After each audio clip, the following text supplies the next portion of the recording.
get the helmet or that mic working? I don't know, let's check. Can you get in that one here? Yeah. That's working. One thing is I hear like feedback now.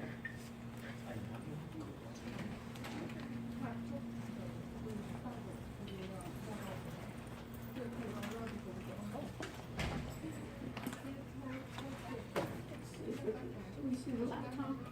Should be on. Is it on?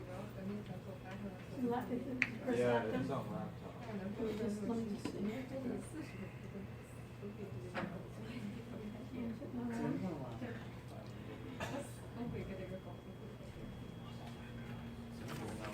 See if the regular one is on.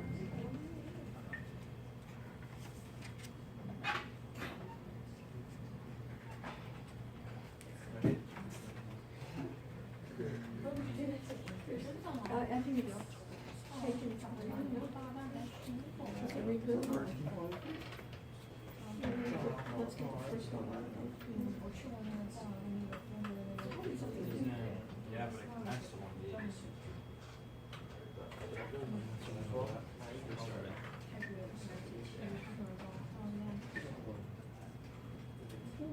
Because I saw a green line on this one.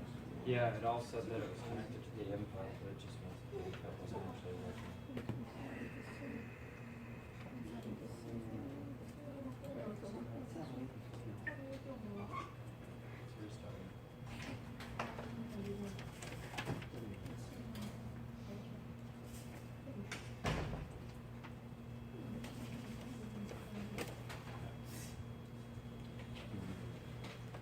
That's not a good sign.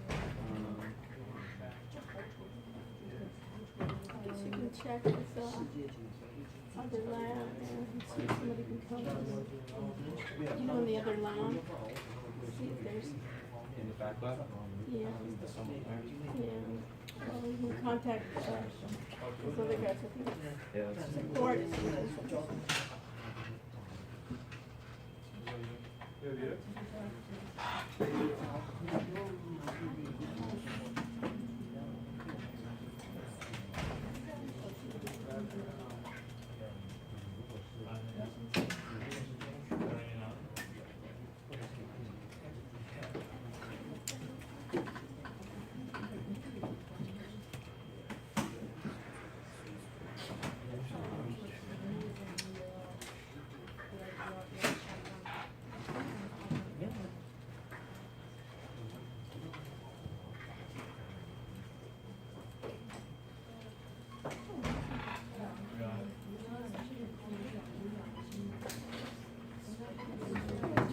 There was no one in there. Okay. So Don, I think it's 1771. 1771.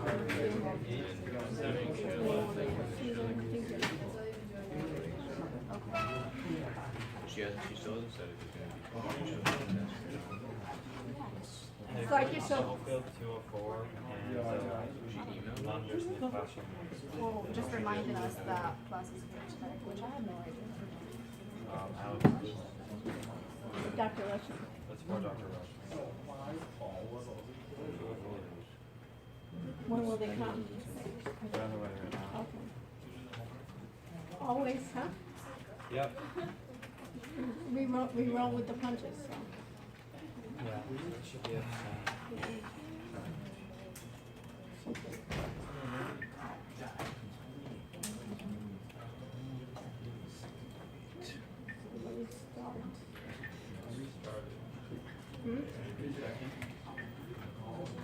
Okay, perfect. That's That's all right, they came, they went, it's good enough, at least we know who we were supposed to talk to, right? Yeah, because if they turned off the video, last class. Okay, okay, all right, so we know how to do it now, so what do we need to do? Okay, do me a favor, hold on. I won't walk us from there. Yeah, you What? did. I don't know if I can walk in. What was it? What did you do? Like Sarah? I'm the back up, yeah. Oh, it wasn't you? No, I might be able to, get my So what did you do? So, that's done. Was it, didn't they get, oh, The other one, yeah, You should tell me this is in here, right? On.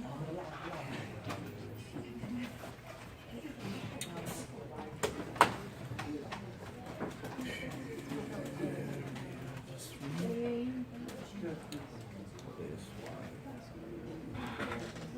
Was it S. Russell? Or is this Russell?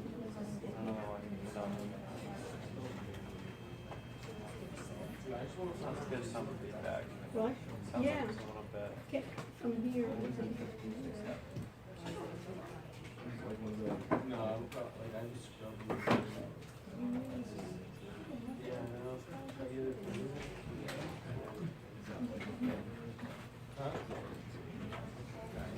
Yeah, let's see. Okay, guys, welcome back. I think we're okay now. We got the video. Thank you very much. We'll know how to get in touch with you. Now we know you're there. Thank you. All right, let's do our name tags. Let's put them up. And then I've got yours. Let's go.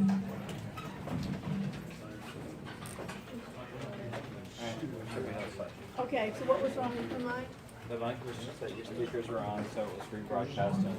Okay, so let's do this. So check on Psycho and everything else to see where we're actually, and that you can see it, you can actually record.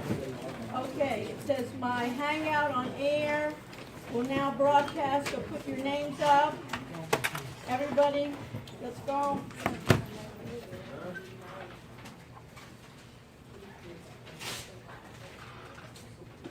Okay, it says I'm now broadcasting. I'm going to share my screen. I say what? I say share. And everybody should be able to see everything. Let's check to see if the mic is working. And I do not have a broadcast yet. Of which one? Wait. And now it's live Okay, I'm live. On what? on Steemit. On Stimmy. Do you hear me? 'Cause Of which that's- one? Yep. You hear me too. Yeah. All right. Okay. So, On let's start. Everybody here? Let's put all name tags up. Evelina, you have your name tag? Let's go. You got it? Maybe I got one in there. See if I have some blue papers there in Yep. the front. Yeah, I have a couple of blue papers so you can take a marker. Evelina, if you need another name tag, get it up front. Any questions before I begin? So, none? We know it all? Huh? Not enough. Tonight we'll know enough. Okay? Who said not enough? Kayla, did you say not enough? We're never enough. I don't know enough either. Okay? But with your help, I'll have enough for tonight, you know? So, we're gonna divide up. So, who has nice handwriting? Who has clear handwriting? Kayla, great. You wanna be my volunteer? Write something on the board? Great. We always help each other. You have good handwriting too? Yeah. Okay. Do you want to do it instead of Kayla? Okay, come on up.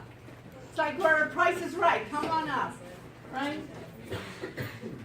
So take a marker and we can do this together.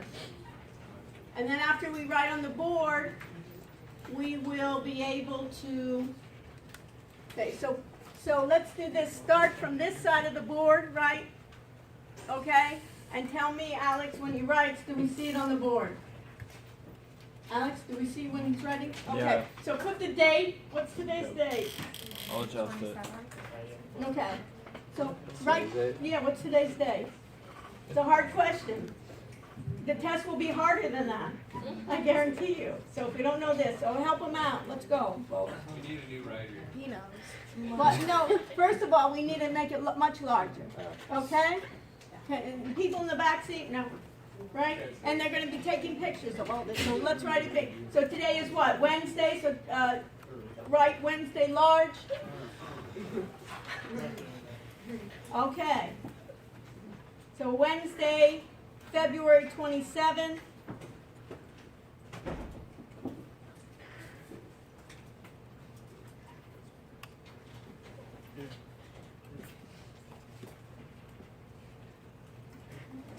And then we also want to write that there's an exam next week.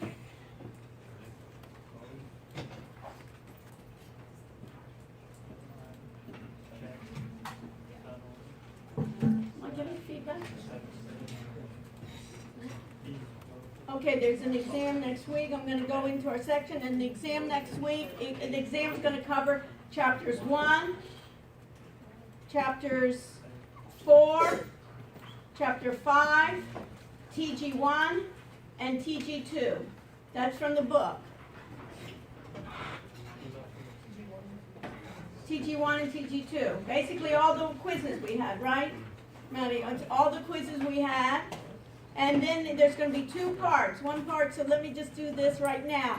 So I'm going to go to BTE 210KY, our regular section. So you can do this with me. And then we're going to go to course documents. And under course documents, the PowerPoint, I'm going to download then chapter 1, right?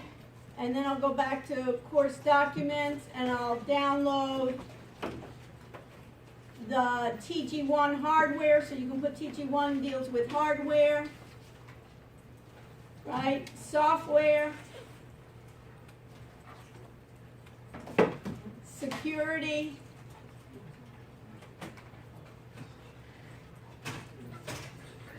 and then also it will be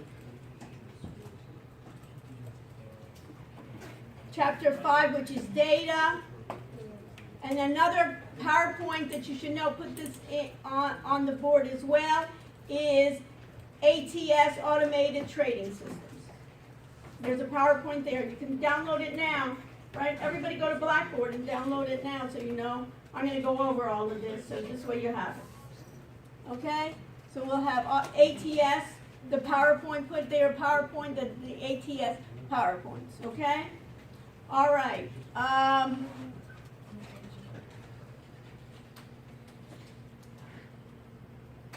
We know this type. The other type where we want to go to web links, so put web links here.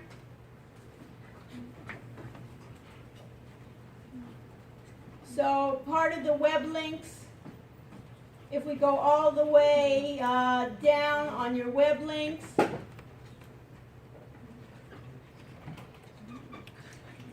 you definitely will need to know trends in fintech and those questions that we asked. Remember we had to do that for homework, yes? If you don't remember, then we're in trouble.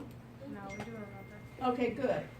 Give me feedback here. So we do remember trends in fintech. What is fintech? You don't have to write this all down, but how will it change the financial industry? What is RegTech? And how will AI, machine learning, blockchain change? And then we'll need to know, yes? Are we going to be able to re-access those quizzes in order to study, or? You should be able to. Anybody got access to the quizzes? How did you do it, Maddie? Because you have a different role than I do, right?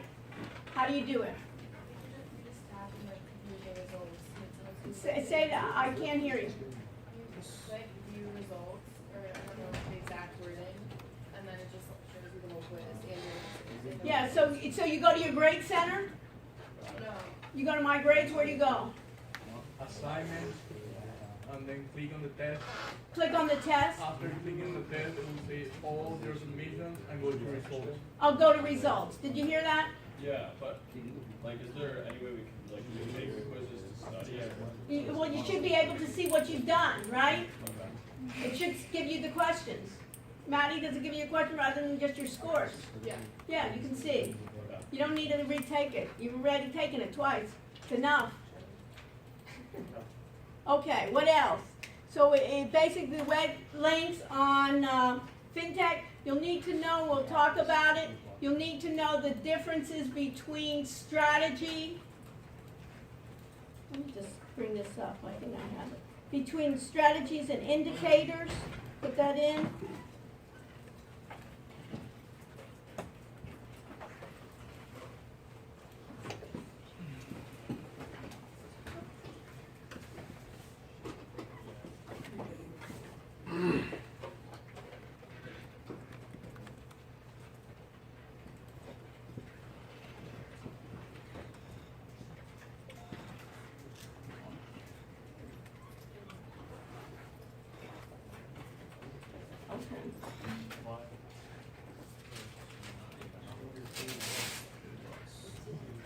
Okay.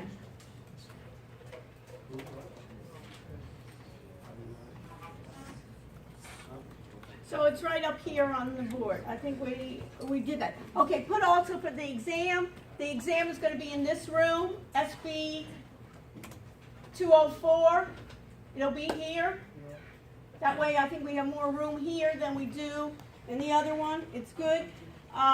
You need to bring with you pictured ID, UN pictured ID for identification. So we know that you haven't been here based on someone else's ID, right? Even though I know it, basically. So you want to do a picture ID. You want to bring in pencils. You want to bring in an eraser. You want to bring in a pen. I have it up here as well. You see this on the board.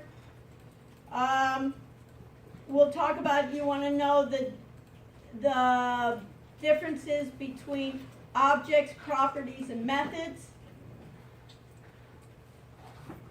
Our readings that we talked about, automated trading, fintech, definition of big data. I think I have this up here. So these are the most important. Yeah.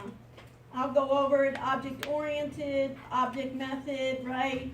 Excel, NinjaTrader example, source code, indicator versus strategy. Let me hide this.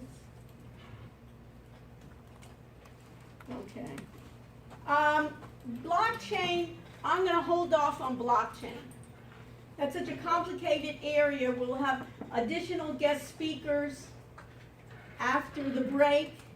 It'll be interesting. I'll have some attorneys. I'll have people that are actually doing blockchain applications, also doing blockchain with a number of different companies. IBM has some blockchain. Microsoft has some blockchain. We'll look at what we call ICOs. Anybody know what that is? Initial coin offerings. We'll talk about STOs. Anybody know what STO is? Security. It's a security offering. So we'll talk about that. So let's leave blockchain away because I won't have time to lecture tonight on it. Everybody agree? And it'll be better. I guarantee you that'll be another question for the second exam. Makes more sense, and I want you to get more in depth of what we have. How does that sound? You know what I mean? Rather than me starting this and then we're going to be like halfway. We'll only know halfway of blockchain, and when you write answers, I want you to have much more in-depth knowledge. But you can see in the article that I gave you, you can see that that's really becoming new technology, and it's still in its really beginning stages. So did you take a picture of this, everything, so you have it? And then we have it up here as well when we're recording. Yes, Manal? Are these for the second part of the exam or for the multiple choices too? Second part. This is only second part, okay. So the first part, the multiple choice true false, will cover the book.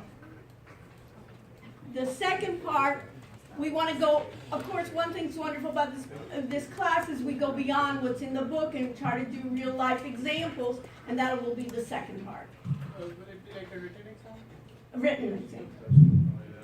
So we got both ends, because some people really, sometimes you get kind of like superficial knowledge when you're doing, the multiple choice, but everybody understands the concepts. So then we can go on beyond the concepts after the exam. Anything else about it? And I'm going to review everything with you now. But I just want, yes? So the second part's written? The second part is written. It's an essay? Or? It's essay. Essay, but more points. I just don't, how you can write essays and write a lot of nonsense, fill up the page. So it'll be more going towards the points. I'll go over the types of questions. Yes? After we took the quizzes, we could see the results, but now it doesn't allow us to look and see the questions that were. Yeah, I was gonna say, it doesn't work. Like, yeah. Good. Help each other. Because guess what? I have a different role than you do. Did you find it? Like, you all have so they click the calculated grades. And then it pulls it up. We all submission. Help each other. Isn't that beautiful? Next week, I won't be telling you that. Right? Next week is not Help Each Other Day. Okay, next week is I Know It Now. Okay? Today is Help Each Other. Thank you for helping each other. Extra credit. Really, it's class participation. You help others, you help me, it's participation. You help other students, it's participation in this class. Other classes may be different, but here we're helping each other. Questions? Okay, we got that. So let's begin and try to figure out. I'm going to go over some things and go over it with me, and what I show you today will be possible questions for the exam. So let me start with, we're fine. Okay. You can, I guess sit down. yeah, you can sit down. Very good. Thank you very much. We helped everybody can take a picture. We have it also on board, and we're also recording, right? So we have every way we can. Okay. So you can take a picture here. You can see it here. I have it up here as well on my screen here. Blockchain we're going to leave, right? Blockchains we'll leave. Okay, but if you want to take pictures, take pictures. All right. Let's do this. Let's open up NinjaTrader. Well, let me just even see here. Can we get into, let me see.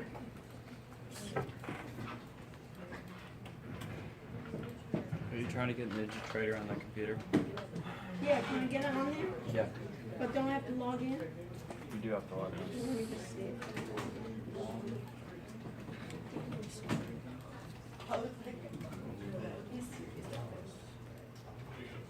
Oh, that's Wendy, that's one. Helps, huh? Let me just try. Log into NinjaTrader.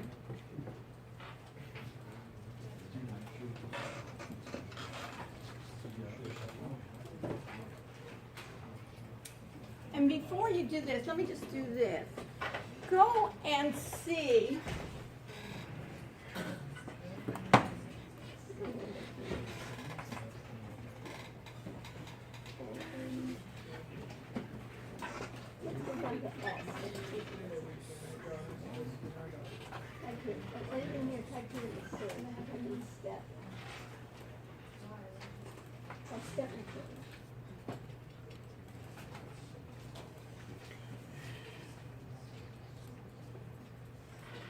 Good. Okay, folks. Let's try something a little bit new. We'll see how it works out. Go to your little, there's on the left-hand corner, you see my left-hand corner? Maybe a little bit different from yours. And click on the windows. This is new, Alex, so you can see here. And you have like a search. And search for the word step. And it's step recorder. Everybody find that? Help your neighbor and see if you have it on yours, because my version's a little different. You have step recorder there? Check. You have it? Help your neighbor. Did you get it? Check with your neighbor that they got it. Hamza, you got it? Okay.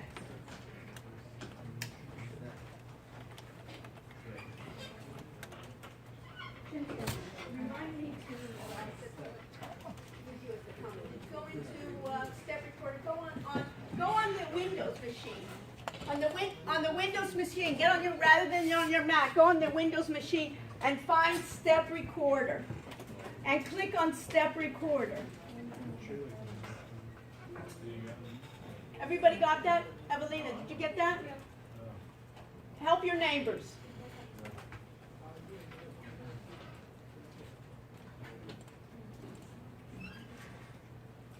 Help your neighbors. Tyler and Jake, let's use a marker here so we can see it from afar. Okay? Okay, so make that a name tag. Guys, where are your name tags? Where are your name tags up? So did you get it? Did you get the step recorder? Perfect.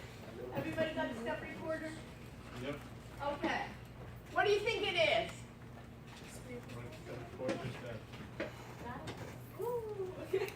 It's basically a screen recorder, but it saves it into like a Word file.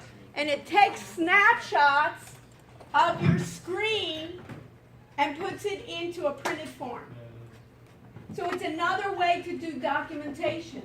So when I'm going to go over this, I'm going gonna try to do the step recorder and upload it, and then people that understand things that I do, basically you could use the step recorder. For instance, somebody said, you remember how they said, hey, I wasn't here last week, and when I went for a recording, I still didn't understand what was happening. You can create then a document with all the screens and the keystrokes while you do it, and it puts it into a file. And then you can hand it in. It's another way to do documentation rather than just doing screencasting. Because sometimes what you want to do is just print it out for somebody. They can take it, or then you can edit it too. You don't have to go through an entire editor and say, hey, I don't need all those screens. I just got stuck here. So they have it built into Windows, and you can find other step recorders on the Mac and others. What you want to do is step recorder for macros. So I'm going to use it, and we'll try to see it. And you want to make it just like I told you on your screencast that I wanted short. Make it short, so make several files rather than 100 screens. It's basically to do it step by step. Do you understand that? So I'm just trying to. You'll have basically what I want you to do at the end of the semester, that you have a tool set that you can take with you, and then later on, if there are new programs you know already about, ways in which you can monitor your team. Because not all of you are going to be programmers, right? And a lot of times you're just going to be end users, or you're going to be able in the testing, or you're going to be managing an entire global group. You know that these are parts of things that you can use. Okay, so we'll do the step recorder, and it's pretty simple. You can figure it out, start record. It just sounds very similar to the screencast, but it's doing it. But what I want to do is I want to go to, I'm going to use NinjaTrader, so you can plug in to NinjaTrader 7.2 and do it with me. And Chincy, I'm going to use you as an example today, okay? Okay. Perfect.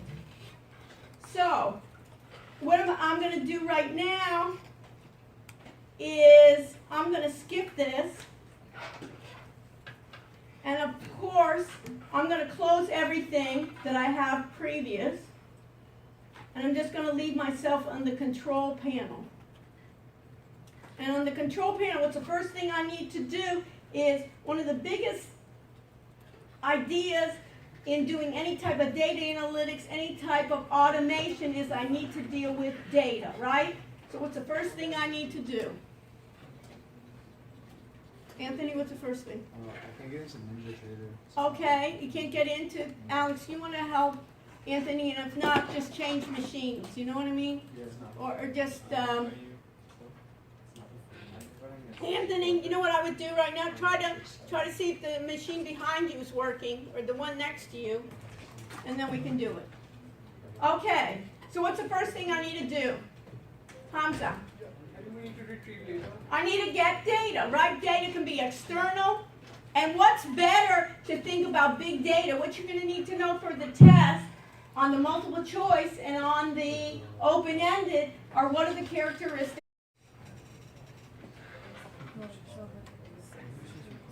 And the next thing, and then Alex, can you do me a favor too, is once in a while just check over there to see what's happening if we're online. Yeah. And I'm going to try to start my record.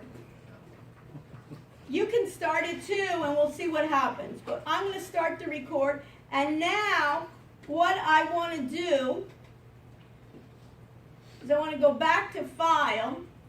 I want to go New. Before, what did we do? Before we did Chart, and we did what? SMA, you remember that?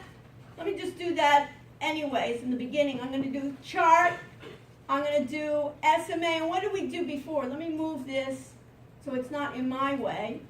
And what did we do? We picked a company, right? I can open up the Dow 30. What did we use before? We used Apple, you remember? And I always have to make it what? It's days. It says 365 days to load. I say okay, and I got a chart. And in object-oriented programming, this is a good question. I'm doing reviews right here. What is an object here that we see? Everybody understand the question? Blaze, what's the question?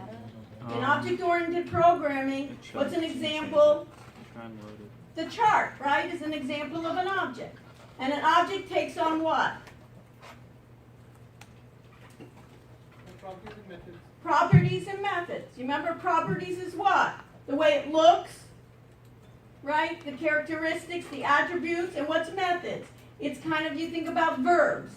So if I think about the properties and methods, the properties is doing it. And now you remember what we did before is we did a strategy. And which strategy did we use before? Sample SMA crossover, you remember? And I type in new. And what did I have to change? Enable to what? True. One is false and one is true.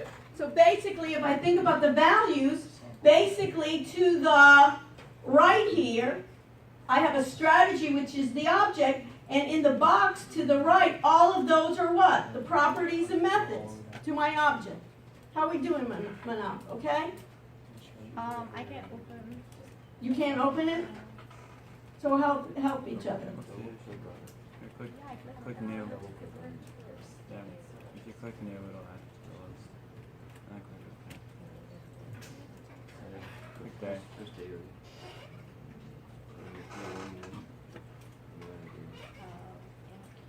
Help each other. Great.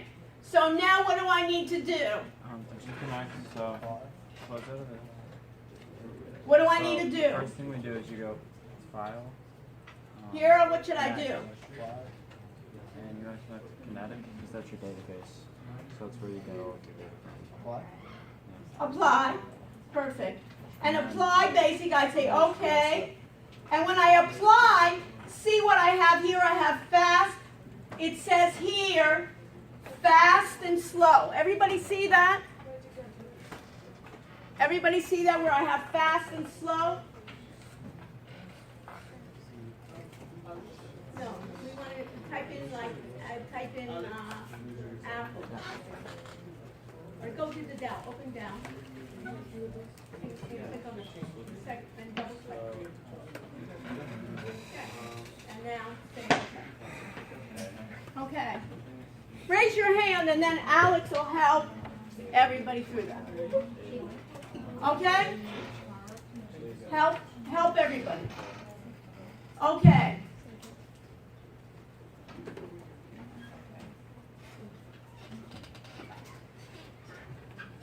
So Rachel, how are you? Okay?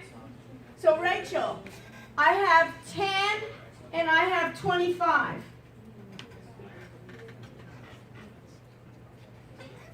Right? I had 10 and 25. What did that mean?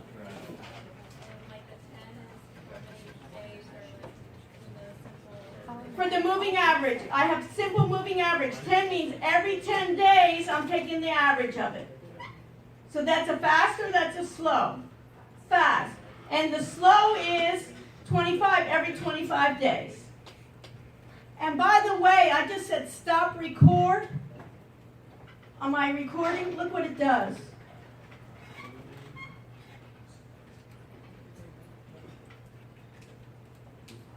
You see that? Yeah. Isn't that neat? So I don't have to do print screen every time, and you see, it basically highlights where we were.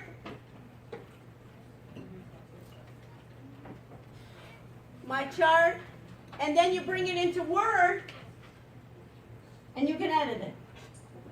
Cool, huh? Simple, and and you know what? You can charge for it. and you say, Manal, you say, this took me hours and hours to do, right? It's basically in the background, and then you can charge as a service, and I'm doing documentation service. And you don't even have to do the programming, right? You're just running the program and giving part of the documentation. Your programmers can be doing that, and you just can be running the program. Or when somebody gets stuck, you teach your group to do that, and then you can give it to the programmer and say, this is where I got stuck, like you did before. Well, you forgot to connect to the data. Is NinjaTrader going to be on the test?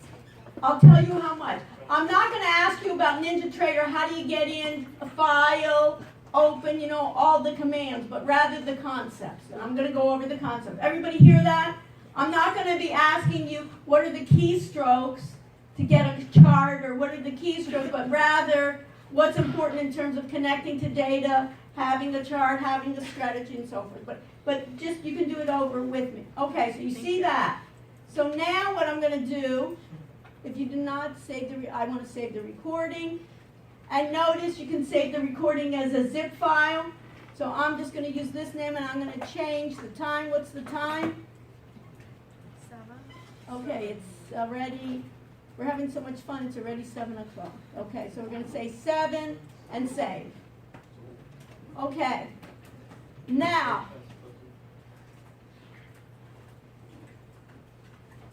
I want to, at this point, I said apply, I said okay, and I have here what? I have Apple stock for the past year implementing what? A strategy of simple sample moving average. I have two simple sample moving averages. So if I click on this line right here, this is one of my simple moving averages. When I click on that, that's the object. And what do I want to do? I want to find it what? Properties. How do I get to its properties? Right click. Wow, who said that?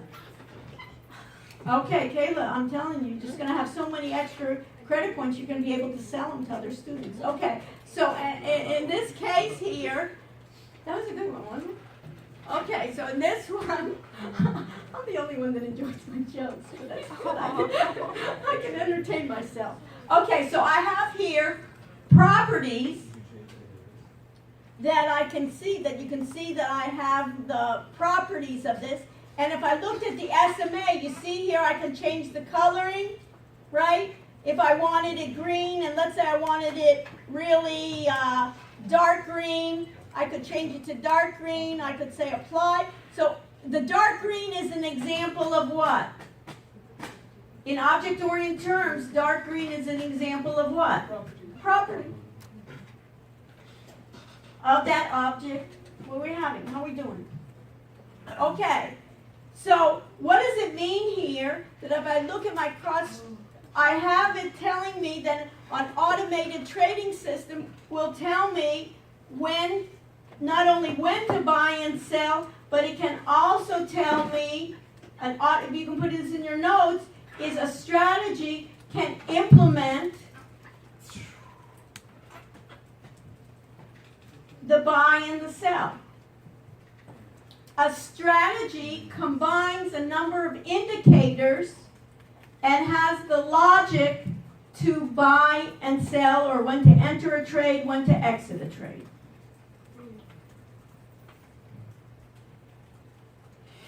And then, if I want to get the performance report, I right-click and I go to historical and real time, and I have my performance report. And how did Apple do?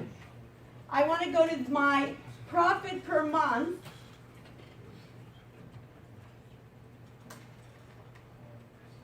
Anybody see profit per month? Yeah. And how did it do? What was the profit per month? Anybody see on the screen? 0.04% per month. Not so great. But what did I ask you on one of the assignments to do? Were you only supposed to do one stock? Rachel, how many? 3. Now this is the question for the night.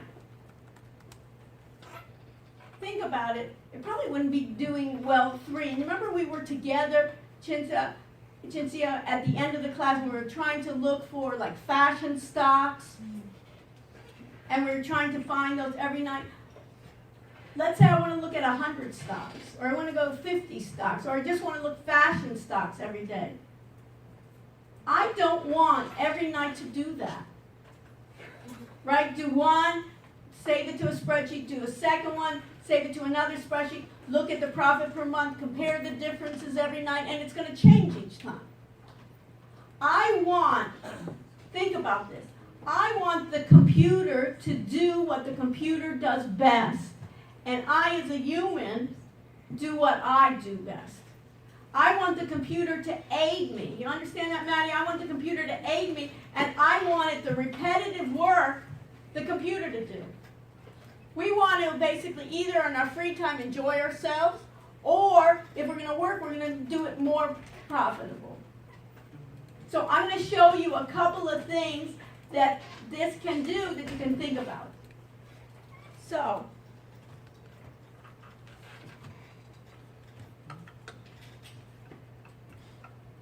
I'm going to start my record. And when I start my record, I'm going to close this screen. I'm going to close my chart. I'm going to go to File, New, and instead I'm going to Strategy Analyzer.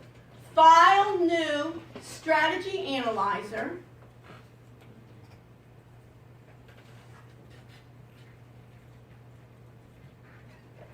And you see this Dow here? Let me move this. I clicked on the Dow. It doesn't matter, but I clicked on the Dow 30. Let me close this. I clicked on the Dow 30. How many stocks are in the Dow 30? Who said 30? Wow, what a class, right? Hopefully the exams are that easy, right? How many stocks are in the Dow 30, right? And bring earphones, and then I'll even say the question. How many stocks are in the Dow 30? 30. So if I wanted to do every night, Chinsia, if I wanted to do every night the 30, I don't want to go through all those 30. So what I'm going to do, look at this. I'm going to right-click. And right-click will always tell me my what? My properties and my methods. One of my methods is back test. So I'm going to click back test. And what do I need to change? Is it minute data? This is a good test question. You may have this, and it says, we downloaded end of day, and it says here minute. Is it minute data? It's day, so I'm going to go to the values of that property, right, of type, and change it to day. And then if I wanted to, I could even give it a year, right? And so I could even do it, I could do just like I did before, I can do 2 then, right? I can put 2, and then here instead of 19, if I wanted a year, what could I do? I could change it to 18. And then how would I run? And then I would make sure, go to the very top, and make sure I have the right strategy. What strategy did I have? Sample, MA crossover, and say run back test. And then I would stop my recording.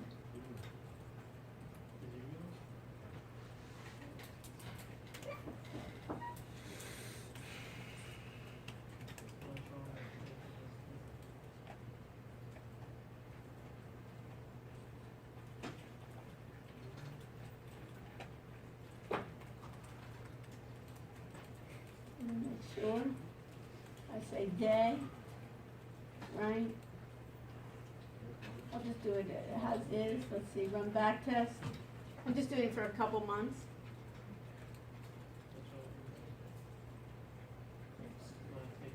So what do you think this is doing? And then what I can do is anytime I go on my profit here, you see grid and you see here properties. I can add to it then I'm going to look for my profit per month. You see here, I'm going to add my profit per month. And now, I'll say okay, and now I double click my profit per month.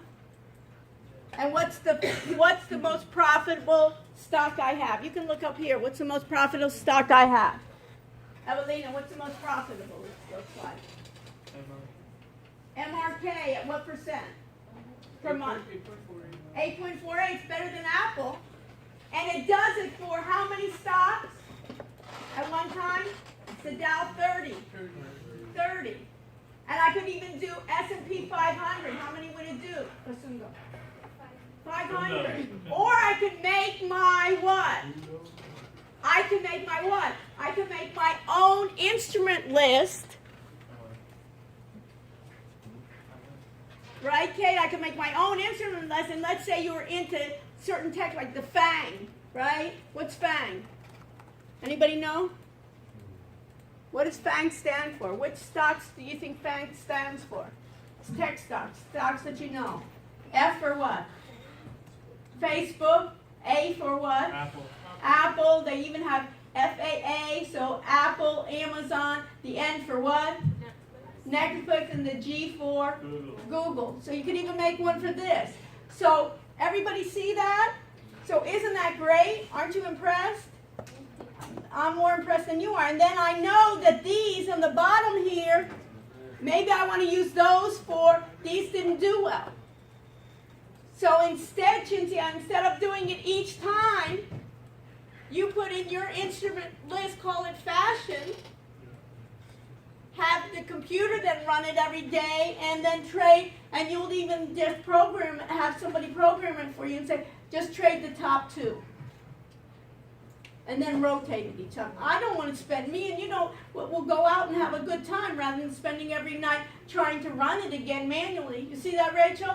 So this way I can do it. Now, the SMA has what? It has a fast, Rachel, you told me it has a fast and it has a slow. Is that the best? Is that the best combination of 10 and what did we use? 10 and what was it? 10 and 20. Is that the best one for Apple? What do you think, Rachel? We don't know.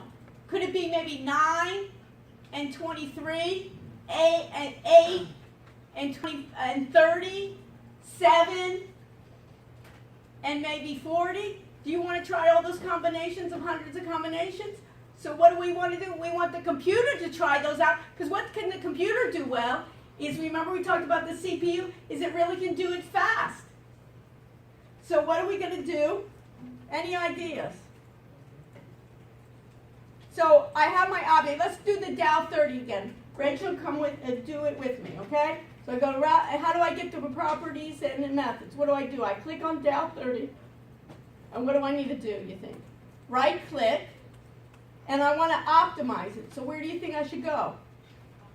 Optimize. And then if I optimize, what do we have here? We have parameters, fast and slow. The fast right now is 10 and 10. But let's do it from 5 to 10. So what do you think I would need to change, Rachel?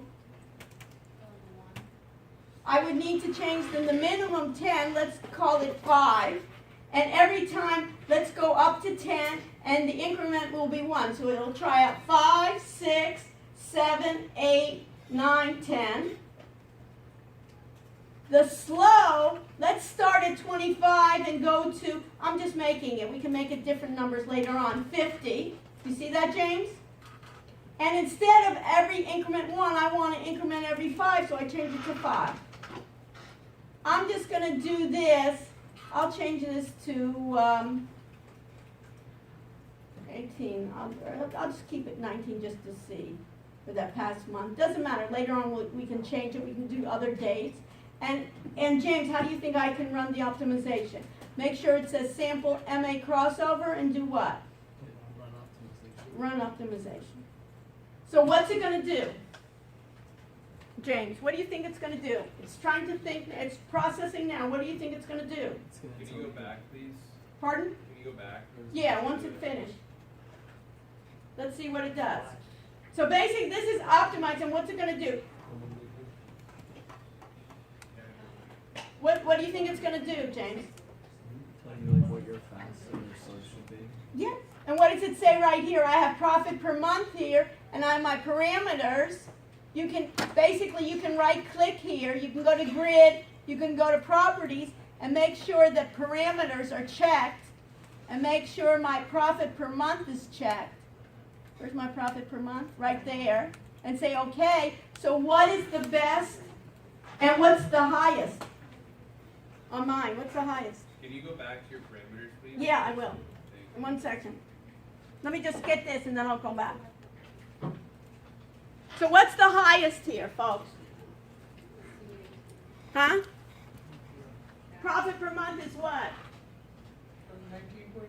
19.26. What was it before in my back test? 8.4 with 10 and 25.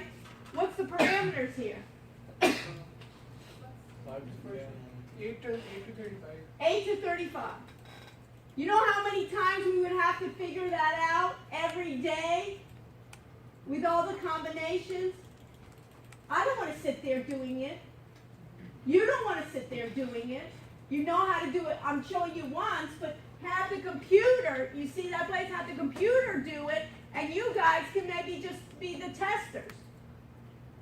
And then when it gets hard, you say, hey, I want to really refine it. Then we can go to Alex and say, you know, I figured out, I think we should look at these FANG stocks, and maybe I think we should do the shorting, and then he can write the code.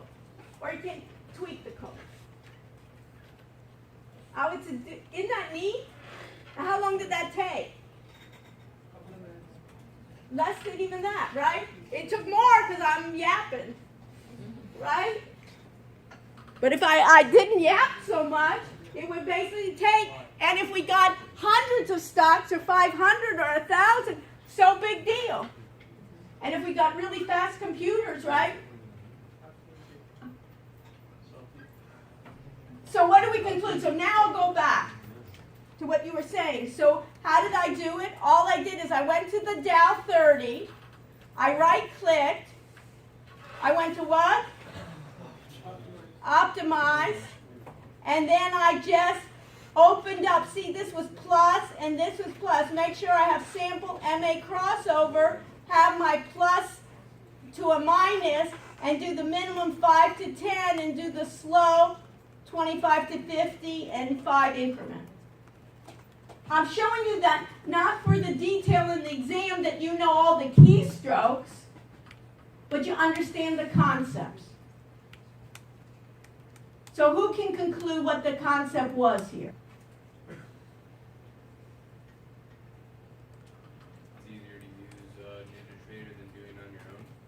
Not NinjaTrader, but any type of, basically what it is to optimize, to find the best parameters, for instance, of those, instead of doing like 10 and 25 for the moving averages, right?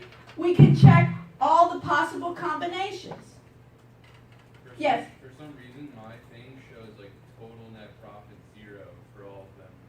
It may be for the connection. Make sure that it's on day. It may be that it's not on day, it may be minute. No, it's on day. Okay. Don't worry about it. You see my screen, you know what I mean? Yeah. So there may be problems when people they try to install it. But the main thing is, I'm not going to be testing you now on, on the keystroke, but understand the concept here of the ways that we're doing it.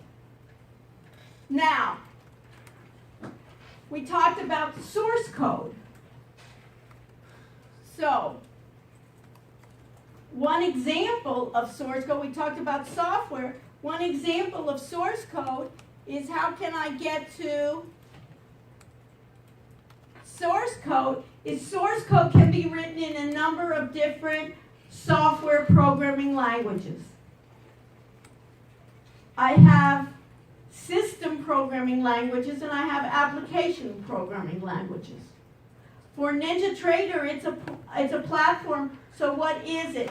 In terms of, we know it's software, and this is a good question. NinjaTrader is an example of, it's a trading platform, and it's an example of an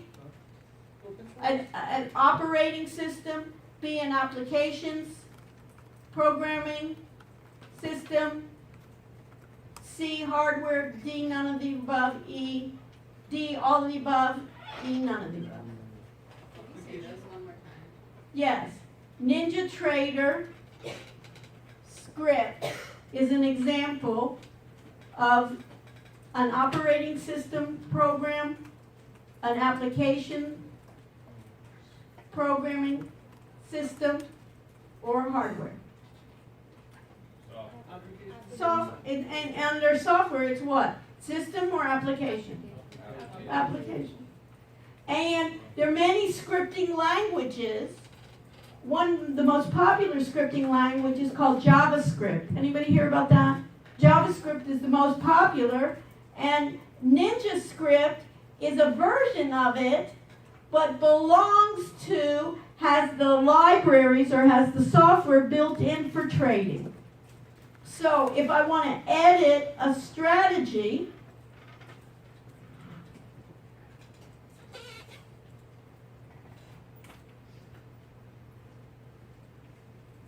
I'm going to go in and see the code.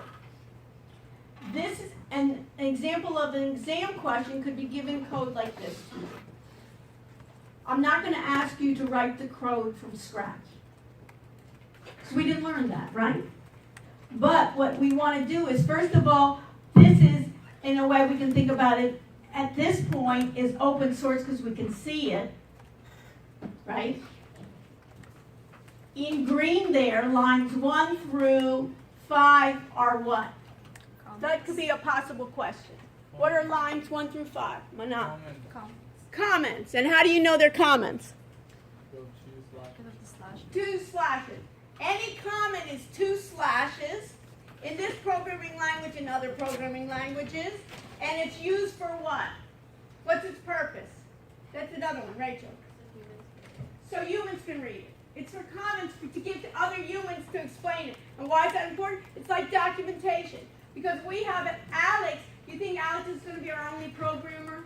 Well, usually you're going to have a team of programmers, and you think it's going to be Alex in one place. We can have it worldwide. We'll have some in India. We can have some in China. We can have it in all different places put together, and they need to learn how to work as a team. And if Manali is basically, what is your major, Manal?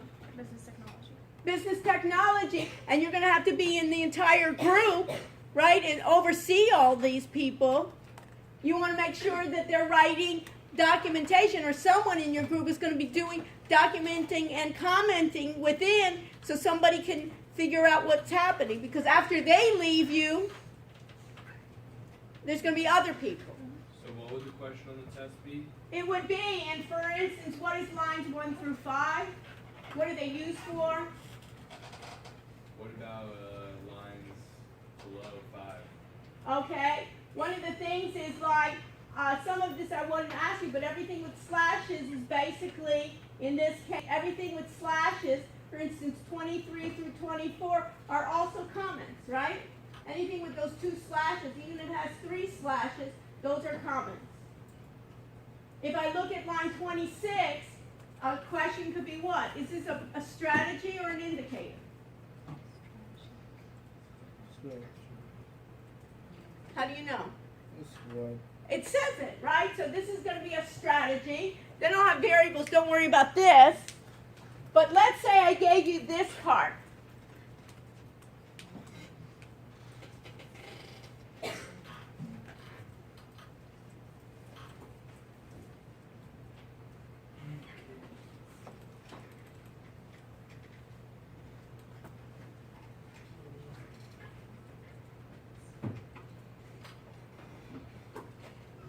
What kind of question can I ask you here? What color is the plot? One, or in object-oriented terms. That's what I ask.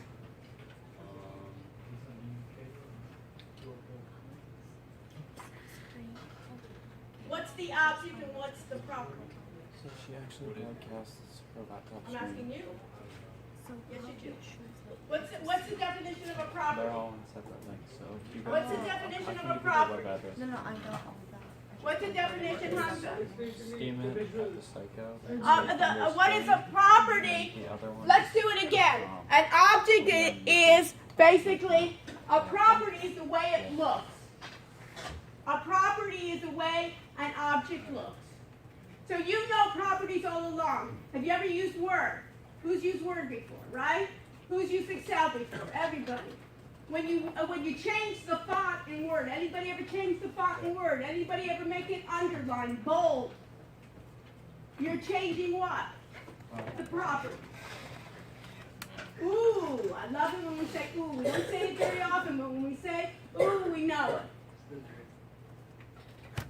A document is what? An object, a method, or a property. It's an object. My document, and then what do? That's the object, and what does it have? It has properties and it has methods.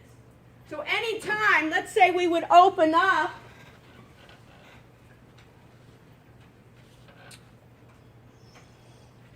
if I opened up Excel and I said a sheet was a property, right? A workbook is a property, and when I right-click on a cell and I change what? The format. Format is what? My properties. So if I look at line 28, orange is what? Property of what? Color. So what's a method? A method it's some kind of verb. So have you ever cut something? Have you ever copied something? Have you ever pasted something? They're verbs, that's a method. You know it, you just don't know the terminology that you know it. That's object-oriented programming, is they're basically, anytime, right, I right-click, look at this. You'll love this. Anytime I right-click on this editor. You see, cut, copy, paste, delete. Object, property, methods. What do you think? What? Cut, copy, paste, method. It's a verb. On the object. You've used it all the time. Of course you've done copy, cut, copy, paste. So that's what the test is going to be. That's a question on the test. That could be. On object-oriented programming. If I gave you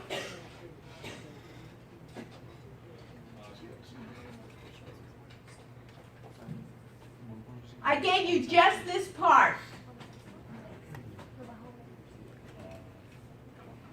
A part of the exam would be, first of all, is this an indicator or a strategy? Think before you say. What's the difference between an indicator and a strategy? An indicator, you can think about it as what? It's like a formula. It's like a function in Excel. Does Excel have strategies? No, Excel isn't going to buy and sell for you, hook to your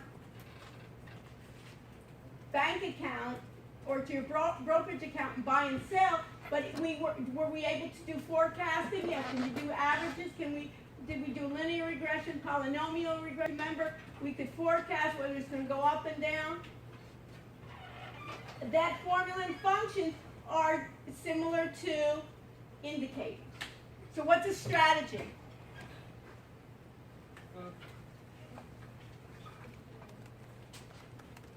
Hamza. It basically uses a number of indicators to create logic. It's basically telling when to buy and sell. It's going to be telling me what. So read those sections. So a part of the class could be, part of the exam could be lines, what is that, 50 to 55 is the logic. And it tells me what? Who can tell me what that logic means? What line? Lines 51 through 55. So logic is a strategy. Logic is, anytime I see the logic, it's like if I have if then, that's the logic. And what is it telling me? If what? Who can tell me what happens? Rachel, what do you see? The simple moving average of fast crosses along the simple moving average is slower than it. Right. If the crossover, if the fast MSA, simple moving average crosses above the slow, then what am I going to do? Enter long. And that means what? Basically, I want to enter a long trade. I'm betting it's going up or down? Up. Else, what does the else mean? If it's not, if it's the other way, then if it crosses below, then what do I want to do? Enter short. Meaning I'm betting it's going up or it's going down? Down. So that's a strategy? Yeah. So if I go to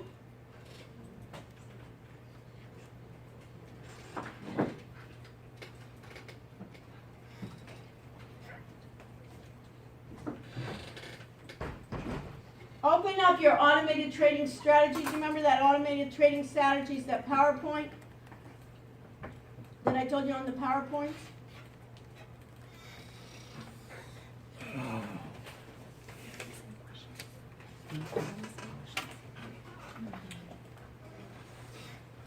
These are examples of questions.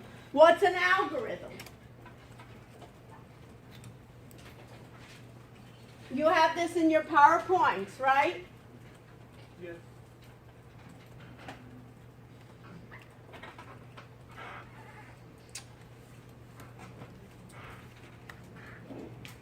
So an algorithm then is a specific set of clearly defined instructions aimed to carry out a task or a process. So that's basically what we've been looking at all along. Remember when I was telling you about let's do the Dow 30 and let's basically backtest all of those? We're going to be giving then all of those stocks, we're giving specifically clear defined instructions, right? Do a backtest of the Dow 30 every evening and find me what? The best what? Profit per month that I'm going to trade. Yes.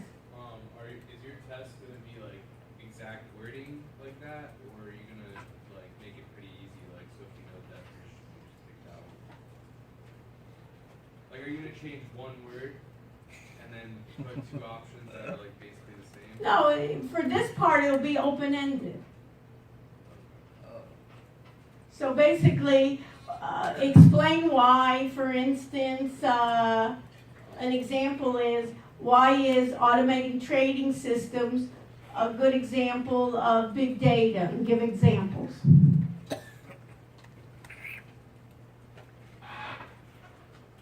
The part on these slides on automated trading systems will be part of the open-ended questions. Automating trading then, it could be a way of what is automated trading systems, the process of using computer program to follow a defined set of instructions for placing a trade in order to generate profits. And show an example. Give an example like the SMA crossover. And give examples of what we've learned in class. Yes? You have a question? Yeah. Do you know how many questions the test is yet? The multiple choice maybe is like 70 questions or something like that, and the open that takes quick. I mean, what is that? You know, I mean, we have a whole night, and then that's not. I guarantee you, it will be not because you're out of time doing the exam. That will not be the issue. Okay, and the issue will not be, oh, I had no idea she was going to ask me that. Those will not be the issue. The issue might be I didn't study, right? It'll be about 2 or 3 open-ended. Advantages of the ATS. Let's go over this and then I'll take a break and then we'll answer more questions. I'll go through the part. Advantages of ATS. That would be a nice question too. You know, on automated trading systems, what are the advantages of automated trading systems? Give examples. What's so great about an automated trading system? I don't get overly excited. I'm not going to change, you know, in the middle. I have a strategy, right? And I'm not going to say, oh, God, did you see the market went down a little bit? Oh, let's get out of that, right? I'm going to be disciplined. Ability to back test. We all know about what? What is back testing? Basically taking all my historical data that we did and seeing how well that strategy would have done, simulated without doing the risking money. We just did the back test, right? Kate, we just did a back test, right? Yep. So we can do a back test on one, we can do another, preserve the discipline, improve order entry speed, diversity, trade multiple accounts and various strategies at the same time. So I could do a number of strategies. I could do SMA, or I could do, for instance, a number of different stocks at the same time. I could do Forex, I could do others. Disadvantage, what's a disadvantage, Manal? The disadvantage is how quickly does the computer trade? I blink and it can trade. So if I have problems, if I have a losing strategy, what's going to happen? I'm going to lose a lot quicker. I'm going to be broke. I'm going to have to move in with one of you. Can you imagine? Every night I'll be quizzing you. After we go out and dance, right? Every time, right? I'll be... So watch out. So you have to keep it in mind. So the losses can come more quickly. Then allow traders basically they can do specific rules for those exits, right? That can be executed. When we were doing Excel, we didn't do automated trading systems, but we started trying to figure out what the algorithms were. And then we looked as an example, we looked at NinjaTrader as just one example. But I'm not going to be asking you, how do you get, what are the keystrokes to do optimize? There's no need for that.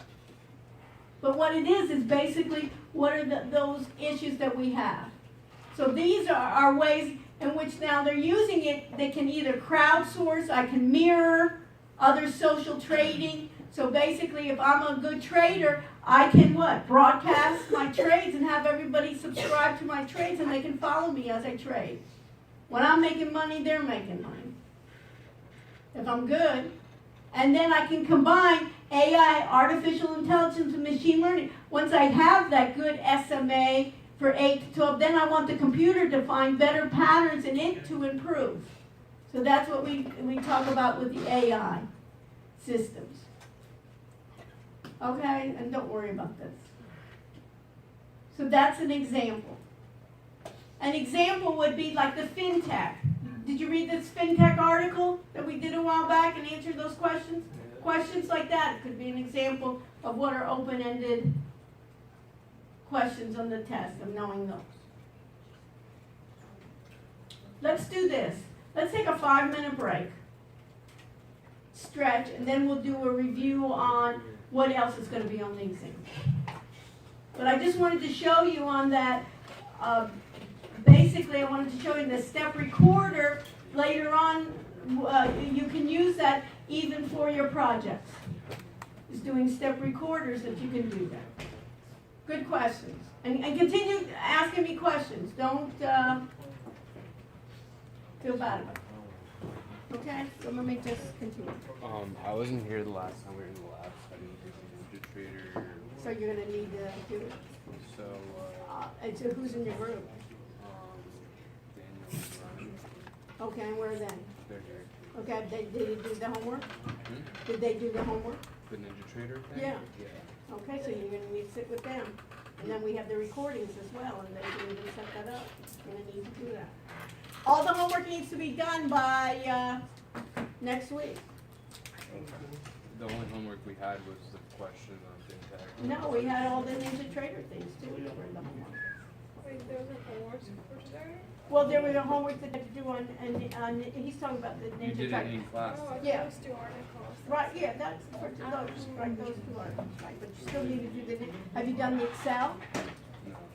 So, you have to do But all that. that's just inputting the data. Well, yeah, but you have to do it. I'm same boss. What? I'm on the same level, boss. Right, okay, so we'll do it, we'll go over it, stay with me, we'll go over what I you thought it got. would be simpler. Okay, okay, So we could have me out the NinjaTrader after Right. class. yeah, Alright. okay. So let's take a break and we'll start in a couple of minutes.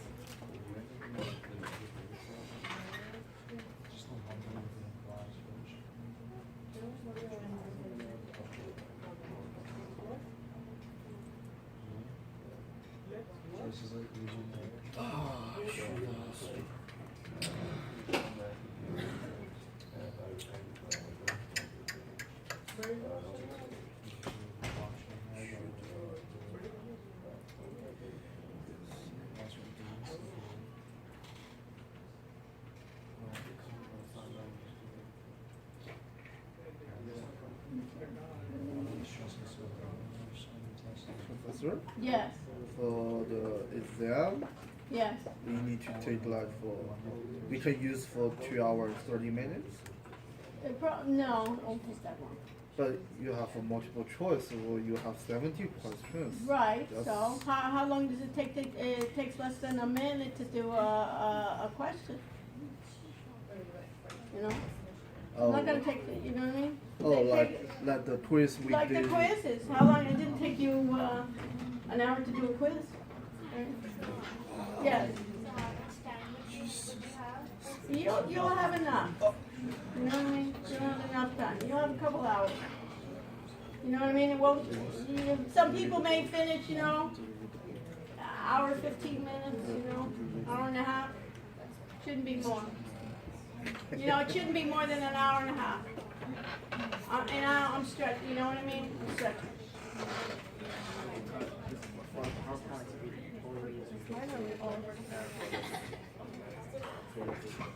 And also chapter 1, 2, 3, you know, chapter 4.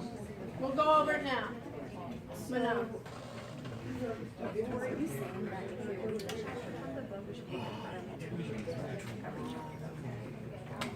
and go over the PowerPoints and I'll go over the quizzes. Yeah, it's not for the multiple choice. For the multiple choice, it's not going to be any other information than from the book. You know what I mean?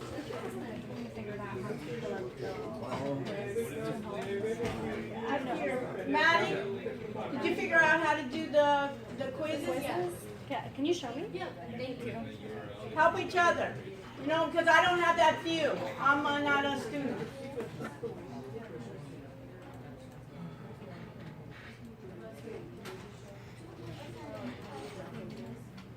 So did you see that, Alex, that step recorder?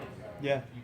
So you can use the step recorder to explain to the other students when you're doing a homework assignment Yeah. for Ninja Trader, for each one, doing small little versions of just doing the steps, and then you can take it into Word. Yeah, I've been doing screenshots. Yeah, but this is much, Yeah. this you don't have to, it's not in place, you can do it, and then you can take out screens that you don't want, and it puts it all in one file. Yeah.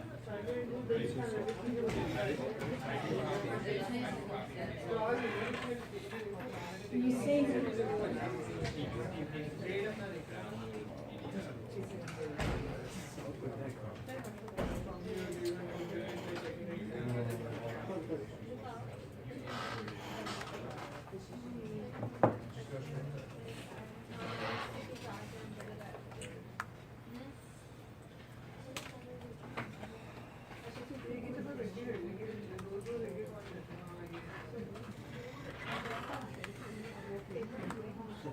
Yeah.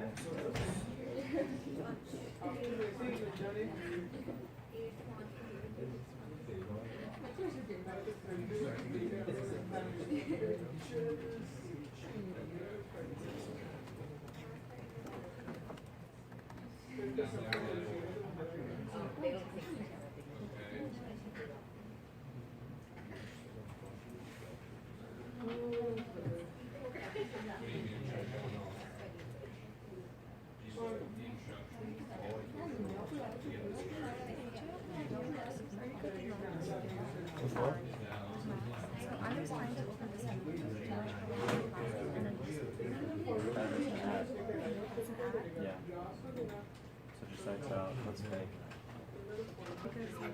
So if you look at the website, so it's .icu, it's not even .com. Yeah. If anything pops up like that, just X out. Apple will never tell you. Exactly. It sounded weird, but I never got anything like that, so I was. Thank you. No problem.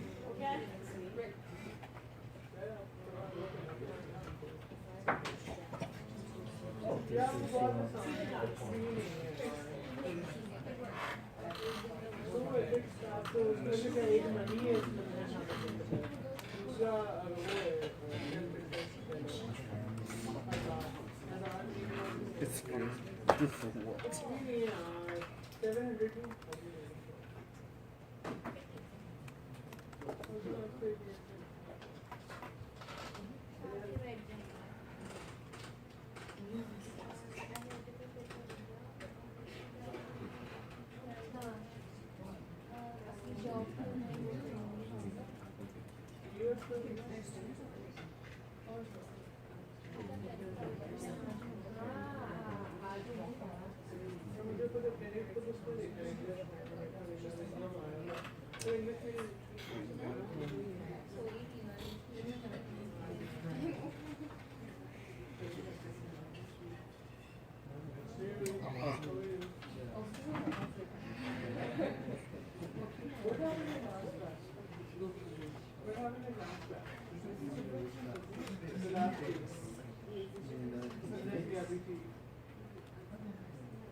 answer for the final exam is cumulative or? We'll spend more time on the final exam, we'll spend more time on the newer chapters. So it'll be more like 2 tests. So you need cumulative. Not really, it'd be more non-cumulative, but think about it. You'll need to know, it's like cumulative in the way that you need to know about data before we start talking about business intelligence.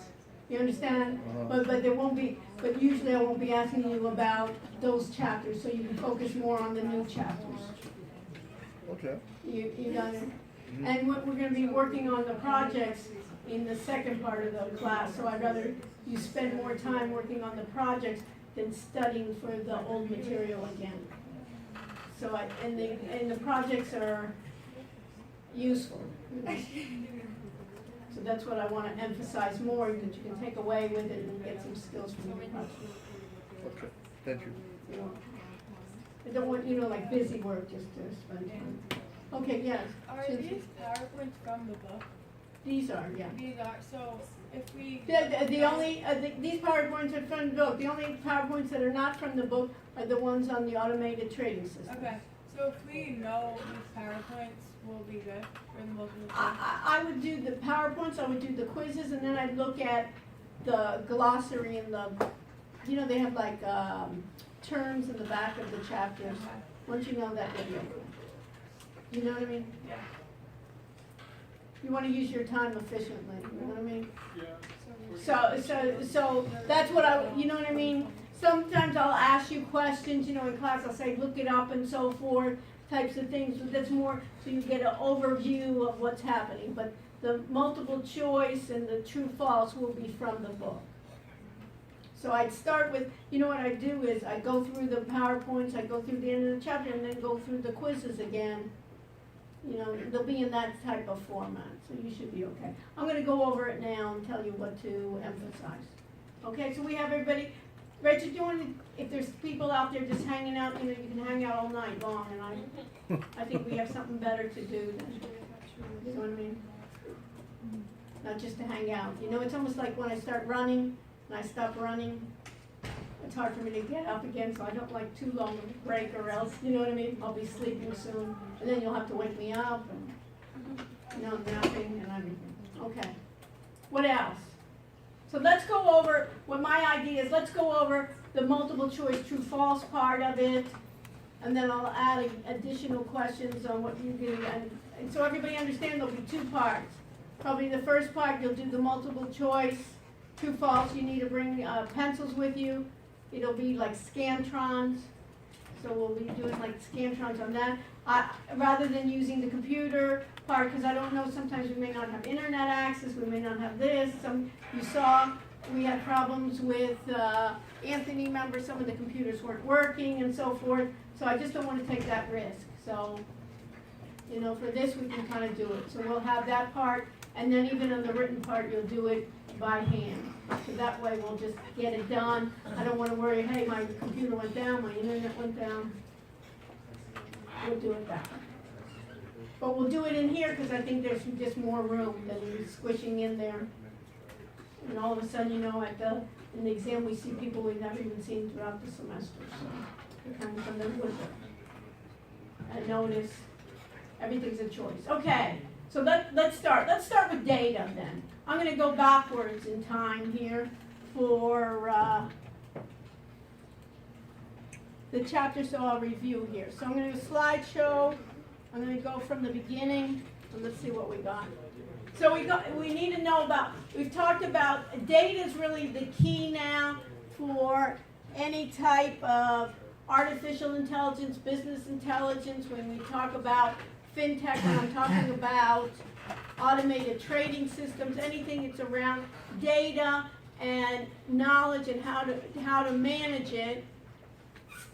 And basically you need to know these terms. We're talking about, I got all this data, I have to manage it, I have to basically, if I'm in an organization, I have to figure out what data am I going to collect, what data am I going to keep, what data is important for me. Of course, is the data going to be obsolete? And then we'll talk about a database approach.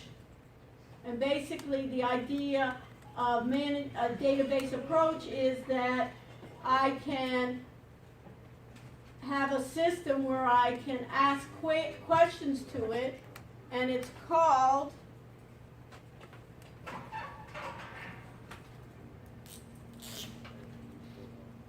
a query language.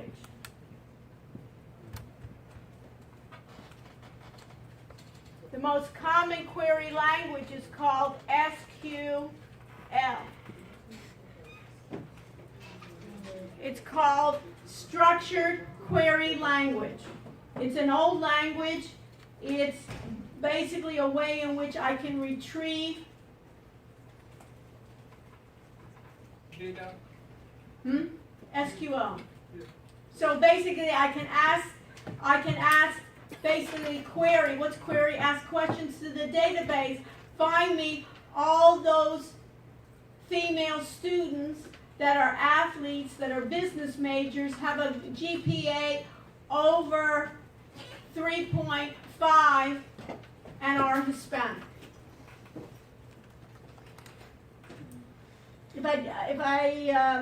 The whole idea of a database is I'll be able to ask those types of questions. Thank you. Thank you. I need to be blessed. Okay, so I need all the help I can get. Okay, so I have here big data. You need to know what are the characteristics of big data. We'll go over that. What is the difference between a big data, database approach? What is a data warehouse? What is a data mart? And how to manage data.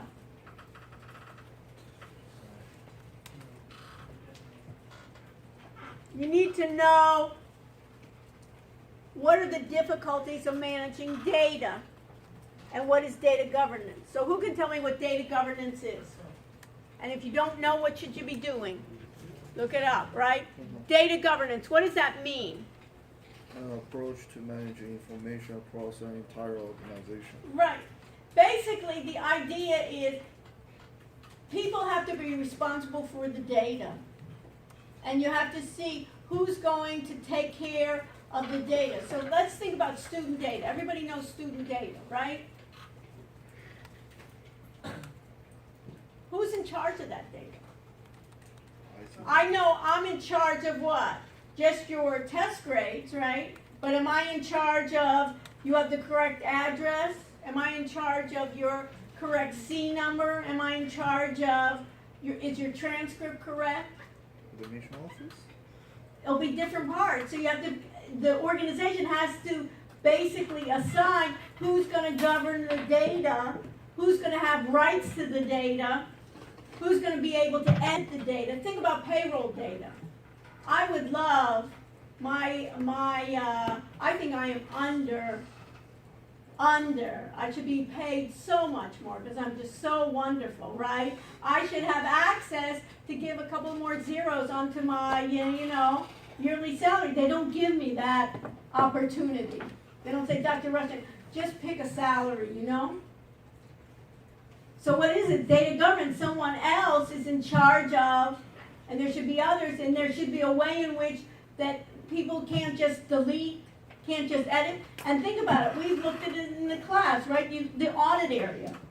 You have a lot more rights in the audit area than you have in the regular area. So I'm data governance. You're in charge of the governance. There's issues there because guess what? Every group, you could go and delete their work. Right?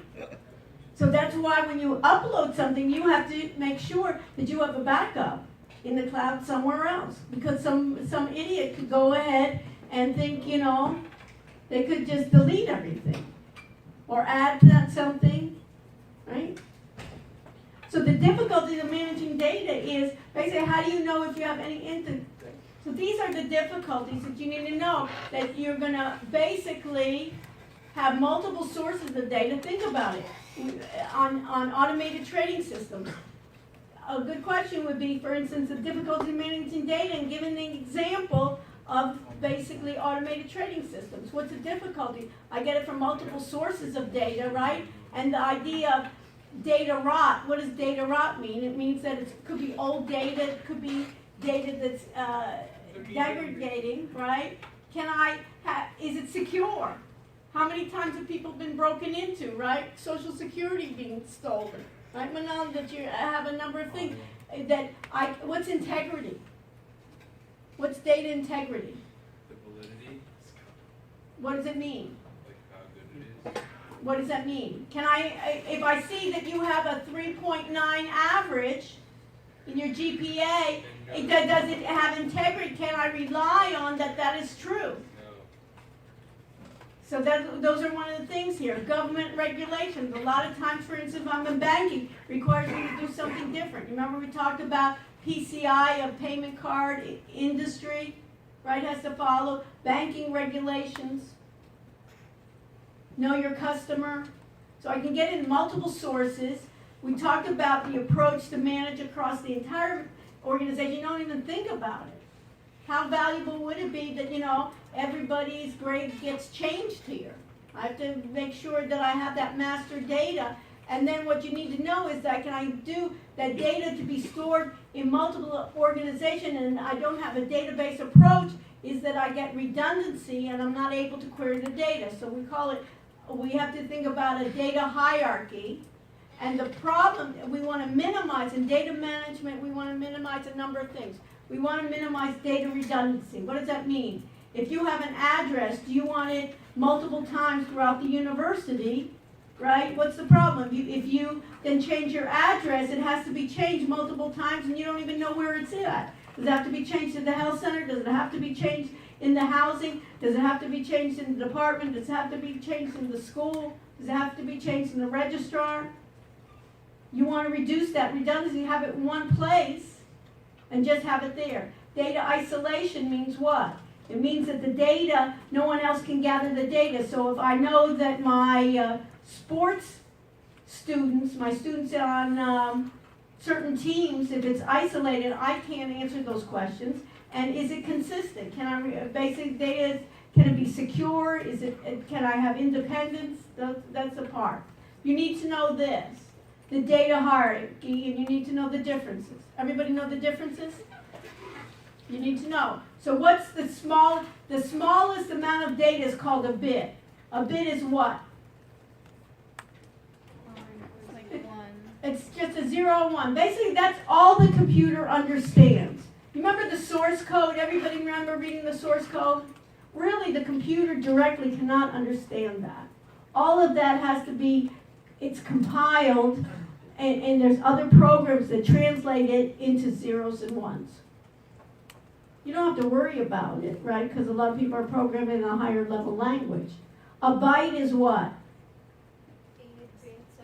8 bits or what? What can you understand? So if I see Gia's name right next to you, how many bytes does she have in her name? Gia, how many bytes do you have in your name? Your first name? 3. Right. And a field, think about a spreadsheet. Think about our performance report. Think about downloading from Yahoo, right? Finance. We downloaded it, and each field, what do we have? We had the date, right? We had the open, we had the close. Remember that, Kate? All of those are fields. So think about a field is the column headings. In a spreadsheet, when we downloaded our data, so this could be another question, in a data for our homework, right? Because that's going to be based on our homeworks a lot of time. In our homework, what were example of fields when we downloaded it, right, Rachel? So what would it be? Dates, my open, my close, my performance reports, what we just saw here, right? Was the symbol, profit per month. All of those are going to be my fields. My data file or table is like a worksheet. So when I downloaded it, that was my data file. And my database could be a number of those different sheets combined together.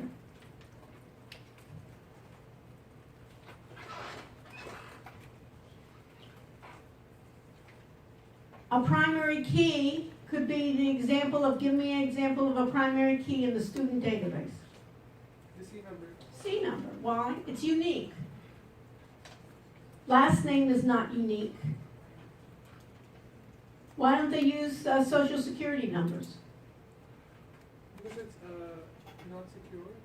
One is that it's gonna be, it will be more valuable than a C number. What else? Not everybody has even a social security number, right? Foreign students, not everybody has social security numbers.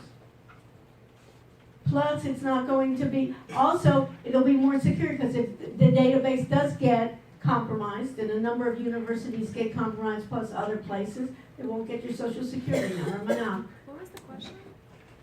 what's an example in a student database of a primary key? Right, for this class, it wouldn't necessarily be, I couldn't do first name. How many, I have so many Ryans or whatever, remember they were all popular, right, whatever name that was, right? Yeah, was it Marquis? Some of you were unique, but I can't rely on that. Thank you. My pleasure. I know this, so you have to, you know what I'm saying? I'm just trying to show you. So that's an example of a student database example. You can see here they use it as a spreadsheet. So this is what you need to know. You need to know how to define big data. This could be an open-ended question of how is big data, and give an example of automated trading systems as examples for big data. And how does it compare with defining big data? What are the characteristics? How do you manage it? How to leverage? That's awesome, right, Hamza? When you think about the stock market and big data, can't get a better example than that, right? So there's descriptions of the big data. Is it diverse? Yeah, it is. Does it have high volume, high velocity, right? Requires processing, right? To make decisions, to make insight. Don't I want to do that? Look at that, optimization. I mean, that's just a perfect example, and show examples of how you would do that. What is optimization, right? Show an example of optimization with automated trading system. We looked at that. Right, Chinsa? So you could say, instead of with the optimization, you could do that, or the back testing. So you can see here, structured, unstructured, and semi-structured. Structured is I know all the fields ahead of time. Unstructured and semi-structured could be, a lot of times, now we're getting unstructured. I don't know, I can't anticipate ahead of time what's the structure. A lot of times, my stock market data is quite structured, right? I know open, close, symbol. I can really plan for it. Sometimes when I'm dealing with things that I don't know are advanced, or video is difficult, it is special to be captured. Mainly for like subjective questions, like in political polls and stuff. Pardon? Political polls, electioneering. Yeah, sometimes. Depends. I can make that structured as well. But sometimes somebody can ask me questions that I didn't have in the database, right? Traditional, enterprise, images, we know that. Okay,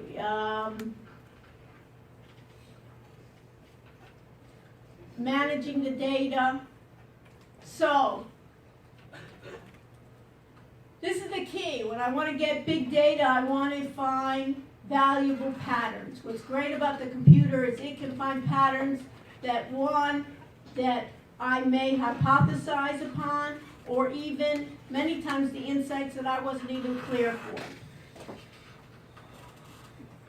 The database environment, and then I have traditional relationship data called SQL, and then I have something, you see that where it says no SQL? No SQL is basically, put that in your notes there, that's for unstructured data. And a lot of times that's for like videos. Now there's so much videos on the internet. How am I going to search for those? It's easy in terms of I'm looking like for words. Give me all those stocks with opening price between 1,000 and 1,200. But if I'm searching for videos, it's a lot more difficult if it hasn't been captioned as well. So, Yes. how do NoSQL databases work? Like, for example, with regards to videos, do they? Well, like it was structure it? Yeah. well, they're working on it, and they're using a lot of different techniques other than structure. A lot of times, structured databases. But for instance, if I'm speaking, then if I have voice to text on my videos, then we can find every time, like the voice to text, I can find those areas. Open source solutions. What's here that's important? This is important.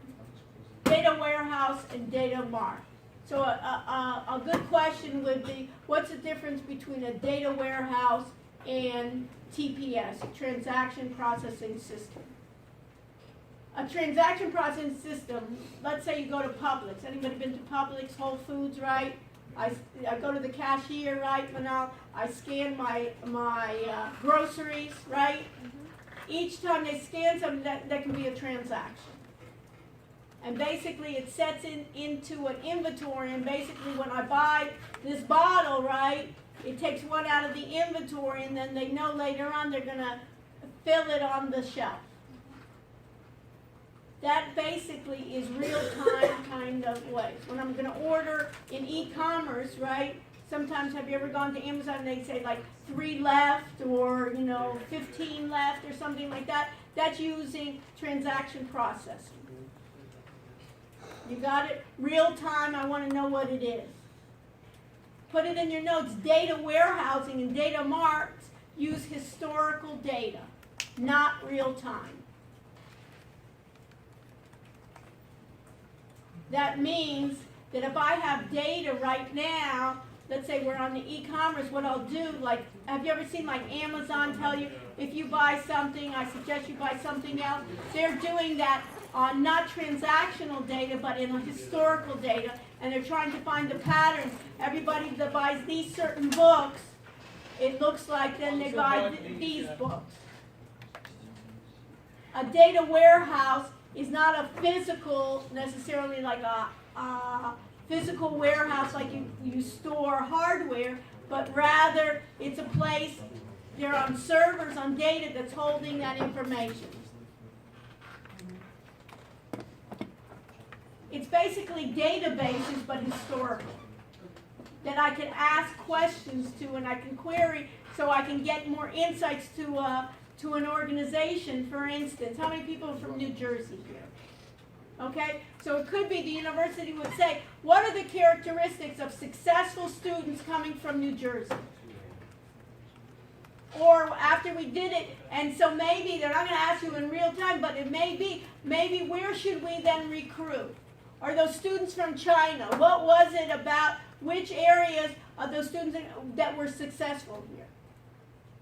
They've done it for recruiting, what types of courses did people do that were really successful in these jobs? I can do it in a data warehouse. And what a data mart is it's a small project within a data warehouse. So a data mart project may be renting cars. In the United States, if you're 18, can you rent a car? You can't rent a car. Why? Because they think you're more of a risk, right? So it may be, let's do a data mart, let's do a hypothesis and say, is that really the case? Those young people under 21, between 18 and 21, do they really cause more accidents? Let's look at our database and see that could be a hypothesis. And basically, some companies ended up doing that, and they kind of were unique. They found out it may have been a myth there, or it may have been exaggerated, or maybe, we have it. So this is what a data mart is taking that data and making it small. So you need to know what a data warehouse is. Notice here it says historical data. Now it makes sense, right? And data mart is basically, the thing about it, is basically an individual department. So the marketing department may then do a study, a data mart on a new product. This right here, it looks confusing, right? But the whole idea, anything that you see cylinders there are really in graphics is a database.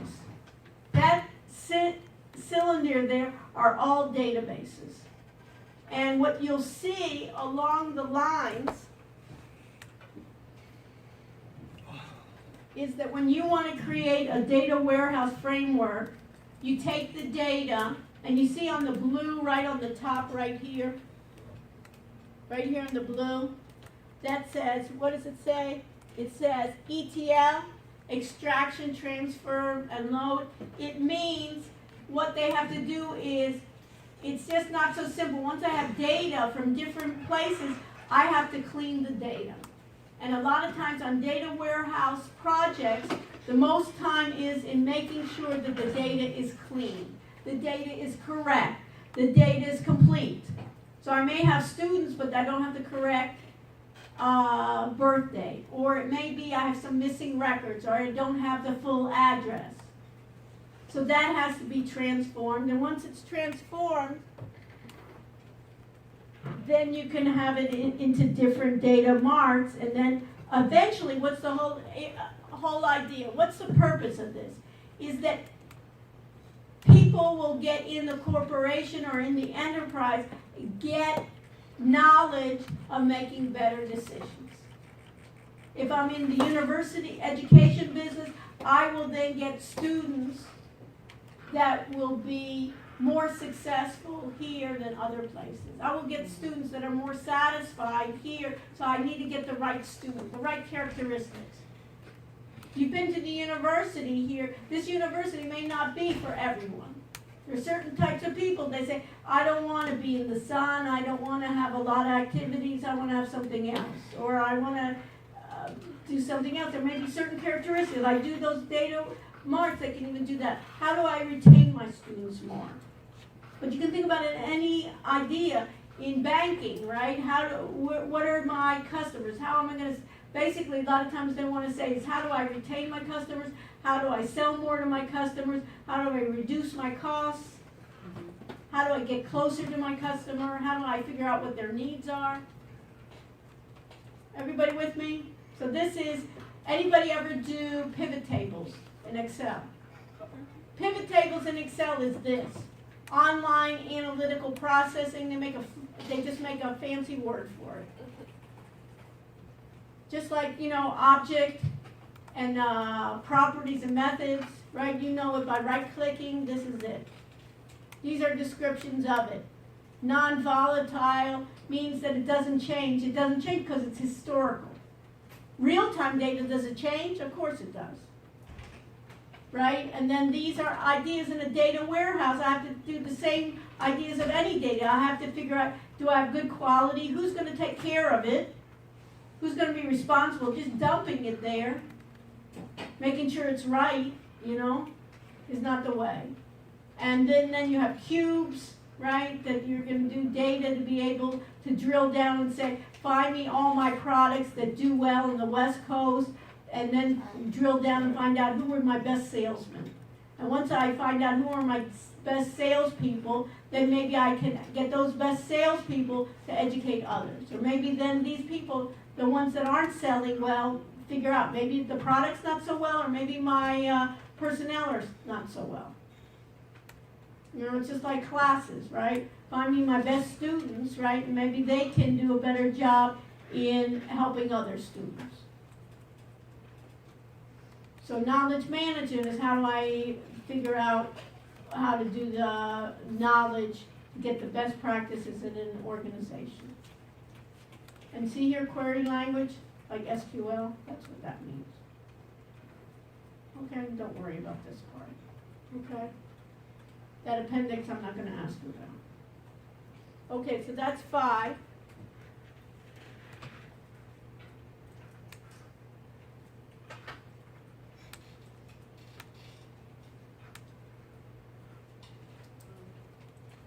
Let's go to 4.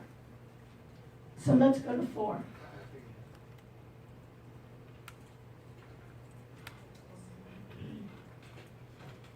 So information security, we talked about that. So you need to know this. You know the difference between a threat, exposure, and a vulnerability. What's the difference?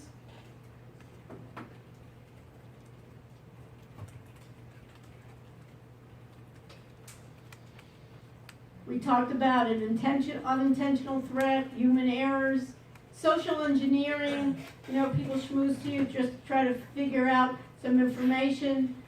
Security threats, you should look over this figure 4.1.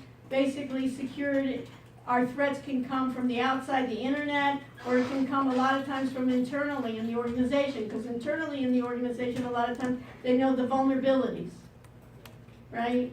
And I have to figure out, based on those human errors, intentional or unintentional, right?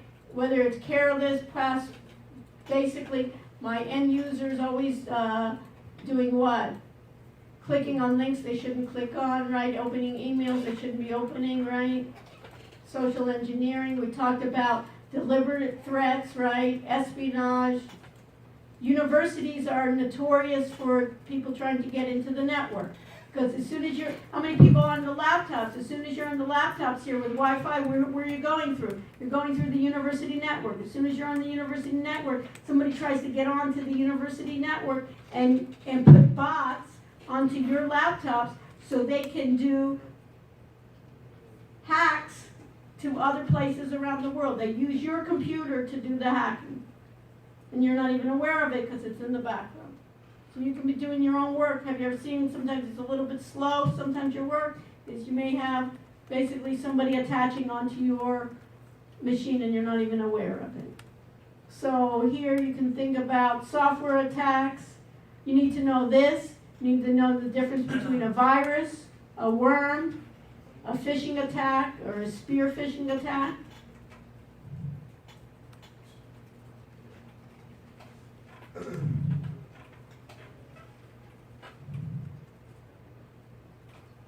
And then you need to know denial of service and a distributed denial of service. What's the difference?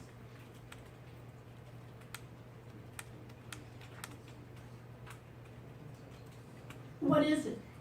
Just don't sit there.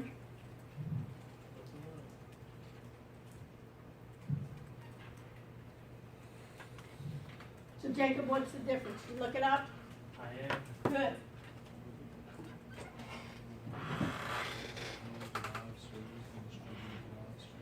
James, did you look it up? What's a denial of service? An attacker sends so many information requests to a target computer system that the target just crashes. Yeah, basically what they're trying to do is they get a software program that, you remember how we talked about the software can do quickly what I can do manually? They program it to basically start pinging a server so many times and so many different machines that finally the server says I can't take so much traffic and it will try to bring it down.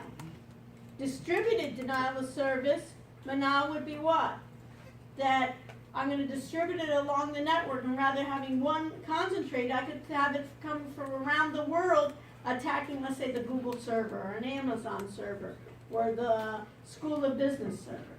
So I'd have basically bots, software programs that are basically like inundating the server, basically like calling on the server over and over again, and not really being legitimate users, trying to bring it down.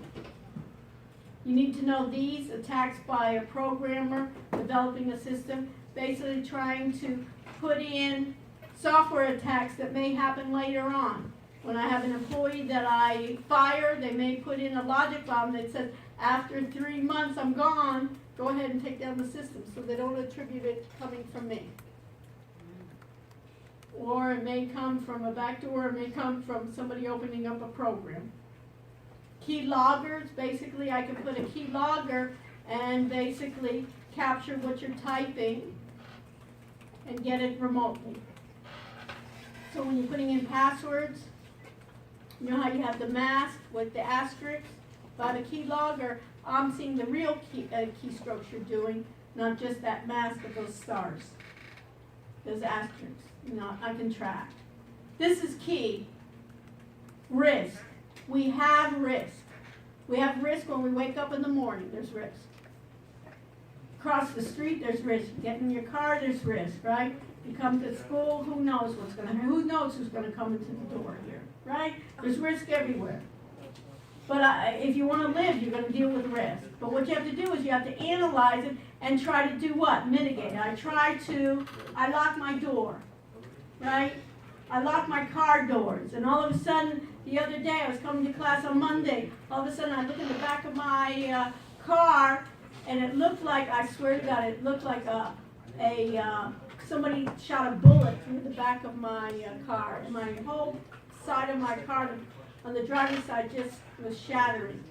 And then I got that, Safe Light. They do a nice digital kind of way. They came and did it, and I said, I think somebody, maybe one of my students don't like me too much or something, And then they said, lady, I think somebody just took a screwdriver and tried to, you have too much junk in your car in the back. I think they thought I had valuables or something. So here I thought somebody was shooting at me. He said they probably just at night took that. So it's the idea of I have to mitigate and I have to try to do my risk analysis.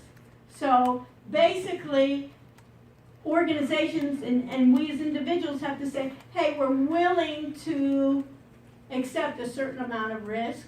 We want to limit it. And what's risk transference? Jake, what's risk transference? What's transfer mean? Blaze, what's transfer mean? To move something? Huh? To like move something somewhere else? Yeah, so what's risk transference? How do I do risk transference? If I'm a university, and I know I'm probably going to get hacked, they're trying to hack me, millions of hackers, right? A university, a major university want to hack you. So how does a university transfer the risk? Rachel?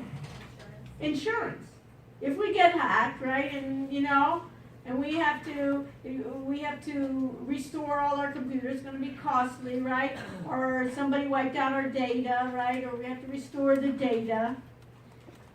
I get insurance. Let them transfer the risk. Just like you do, you have car insurance, you have to have car insurance, right? You have car insurance, you have home insurance. I'm transferring part of the risk. Right? When they broke my side window, Save Like came, I had to call Geico, right? For that. Part of the risk, I had to pay a deductible, but other than that. So you have your controls. If I have risk, I'm vulnerable, I have threats, I have to figure out what kind of controls I can have. What kind of controls can I have? I can have physical controls, just like we talked about. Lock my door. Lock here the doors when we leave, right? Access. For Blackboard, do we have access to get into the network, right? Supposedly we have access. Communication. And then you have to know what BCP is. Business continuity. That if in case I have some kind of threat, I have even a physical threat, right? I have even a weather kind of thing. Hurricane's going to happen here. Like an emergency situation? I need to continue. Let's say you have a company here in Miami, right? You got a hurricane, it blows down your building. What are you going to do? You have a plan? You have somewhere else to go? You're going to be out of business for 4 weeks? You're out of business for 4 weeks, you may be out of business altogether. Your customers will go somewhere else. You got a plan? Business continuity plan. Okay, physical controls. Access controls. What's authentication you need to know? Then in communication controls, of course, you have anti-malware, you get those free from the university, you should put them on yours. You have firewalls, you have encryption. What's encryption? That I'm just not having plain text. You need to know what a virtual private network is. HTTPS.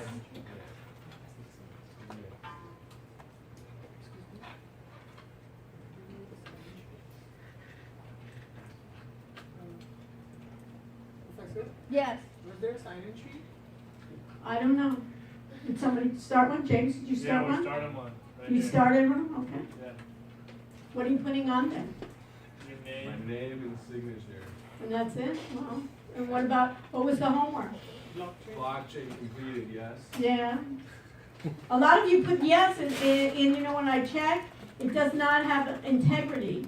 Because a lot of you, I see a lot of times, right, when I look at the data, right? I see all these yeses, and then when I go to the audit area, you may think I'm stupid, but I look there and it does not match. So in terms of, it doesn't give you a lot of integrity when you just put yes. Okay, so yes, if you'd like to start one, you're welcome to. Okay, but that's it. We all take care of each other.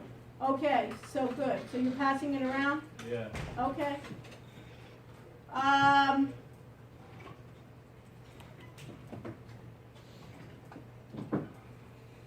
Let me just show you here. For instance, look at the URL here. What's the URL? It says HTTPS. So a question could be, what is HTTPS? H is hypertext, right? Transfer protocol, and we say, who cares, right? It's the rules to basically what? Traverse on the internet or on a web browser. Data is transferred in what we call text mode. That basically, if you transfer your data, it is in text mode that anyone can read it. It's not encrypted, meaning that if I look at the file, I can read it. So if I look at a credit card number, I can read it. And I can copy it, and then I can put it on the dark web and sell it, or your medical information. The S means what? You see the S at the end?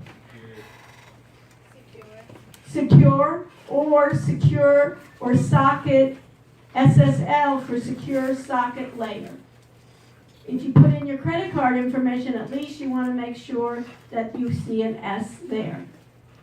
And what does that really mean? That the data then transferred is going to be encrypted, where just looking at it with human eyes, you will not be able to read it.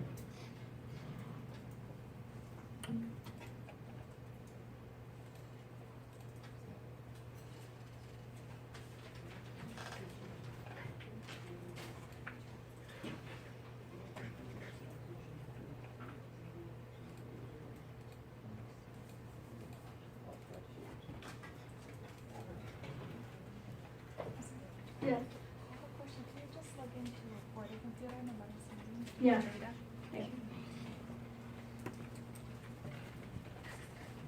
Okay, so this is an example of a virtual private network. When you think about a virtual private network,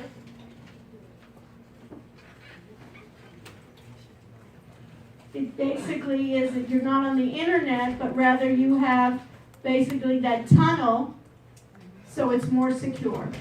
Like within an organization? Yes, and at UM we have a virtual private network. So if you wanted to communicate, a lot of times you don't have to be on the regular internet, but rather they call them VPNs. So they're a bit more secure, and it's basically tunneling. You need to know this part of business continuity planning, that after, let's say we basically, Hamza, we have a company here in Miami, and there's a hurricane. We said we got to move somewhere else. We can't be in process. We can have a hot site, meaning in another place in the world, we can set up and be completely running again. All our servers are there. A cold site, they don't use it as much, but a cold site would be not everything is ready to go immediately.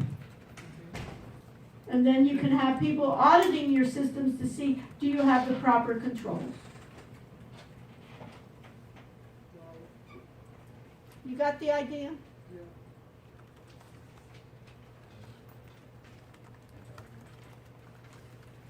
Same thing with software, right?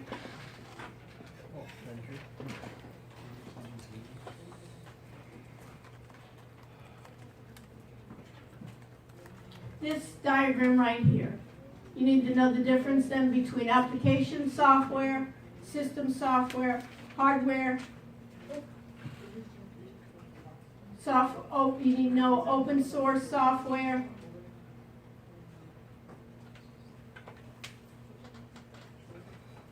You know, application software, and we talked about what? We talked already about it.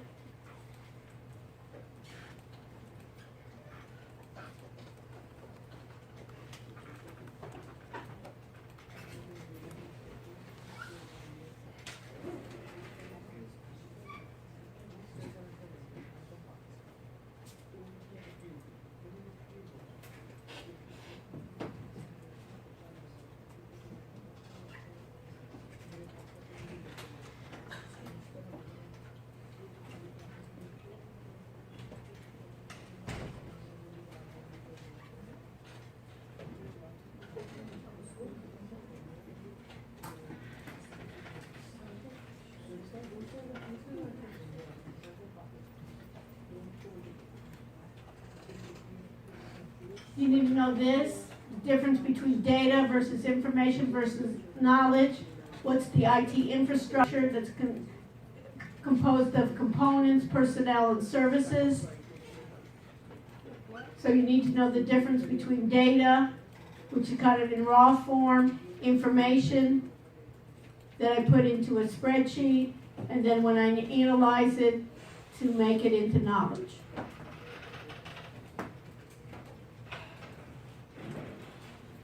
IT components consist of hardware, software, we talked about databases, my network, the procedures, how do I go about saving information, how do I go about logging in, how to keep my data secure, those are all the procedures. And then I have my components of people.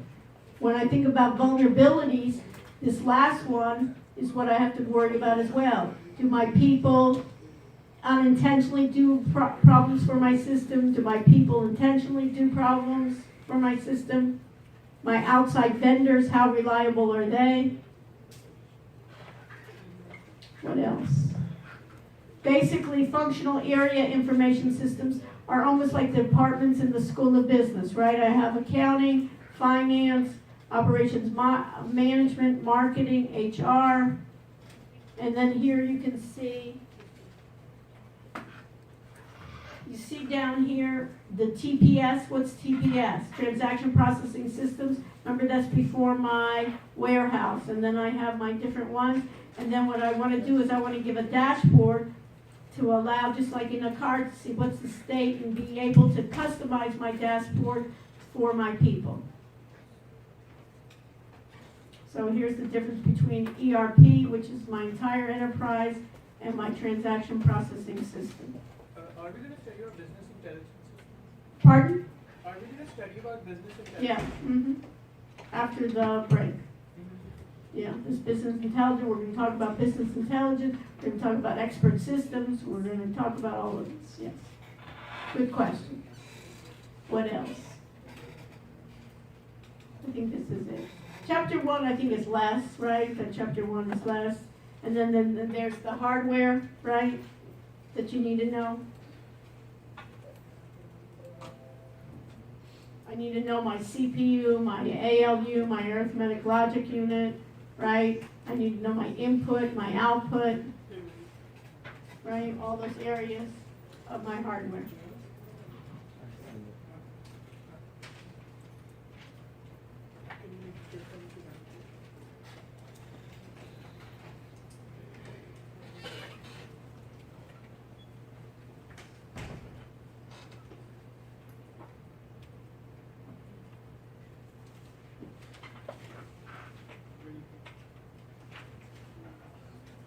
Okay.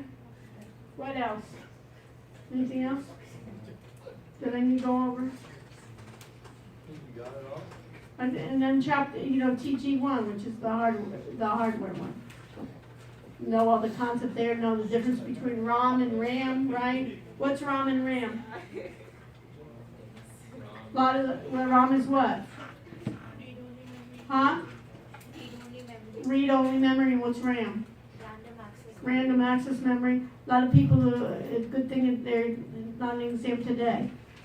So basically, you have those faces like, my goodness. So what's the difference and who cares? What comes from the manufacturer? The read-only memory, right? There's things that are basically written part of the operating system is in my ROM. And it's what? Volatile or non-volatile? Non-volatile. And the RAM basically is areas when I'm working on a program, most of that data is then my application is put into RAM. So it's going to work faster than my external storages. Right? Temporary. Temporary. Temporary. Then when I shut off my machine, a lot of times it goes away. That's why a lot of programs, they want to save your work. Have you ever been there when you're working and you lost your work? Right. If the electricity goes down and so forth. So open-ended questions. So you know what the chapters are. and that'll be the multiple choice, and open-ended questions will be on the readings that were assigned, the questions of those readings, and also on the work that we did on Excel, and also NinjaTrader, the differences, my strategies, my indicators, ways in which this could be used as examples for big data, explaining what we did, the optimizing, right? If you've done the homeworks, and you've been in class and been active, you should do okay. If you haven't done the homeworks, and you haven't been active in class,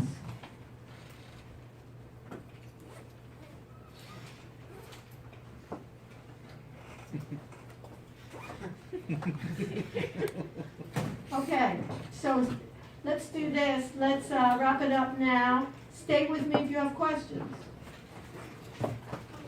Otherwise, where do we meet next week? Here. And bring all your materials. I suggest you be up to date with all your homeworks. I'll be giving the final grade for the homeworks. Next time, since we did agile development, you'll get your final grade for your homework.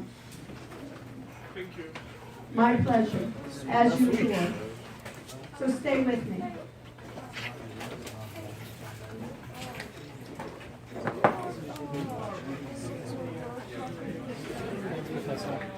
Now, how's it going, Jake? You know?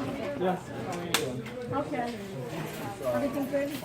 Okay, so you finished with all the homeworks, everything's done? Okay. You going up and notice, great. Thank you. See you So next we'll week. see you next week.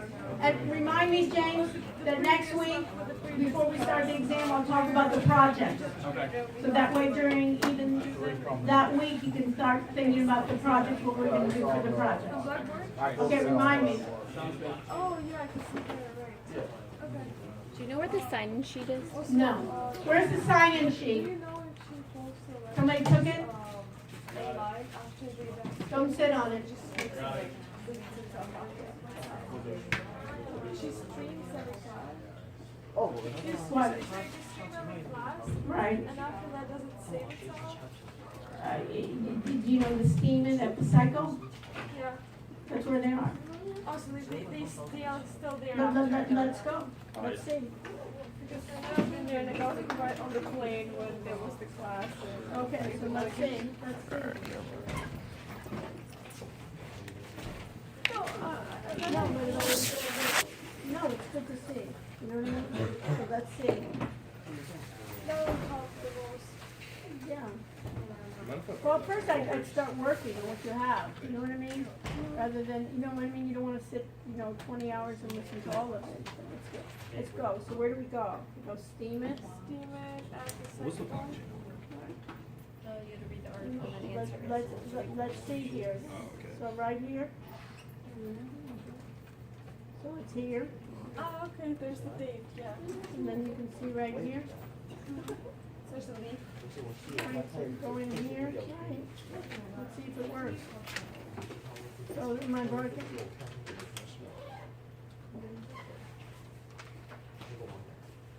Oh, okay. There's the whole thing. What? So it's the So everybody did the homework, we'll see you right now on the bucket, right? And so here. Oh, yeah, okay, that's so super. I thought it deletes itself after it's done streaming. So that wouldn't be useful, would it? Yeah, I know. Okay, okay? What else?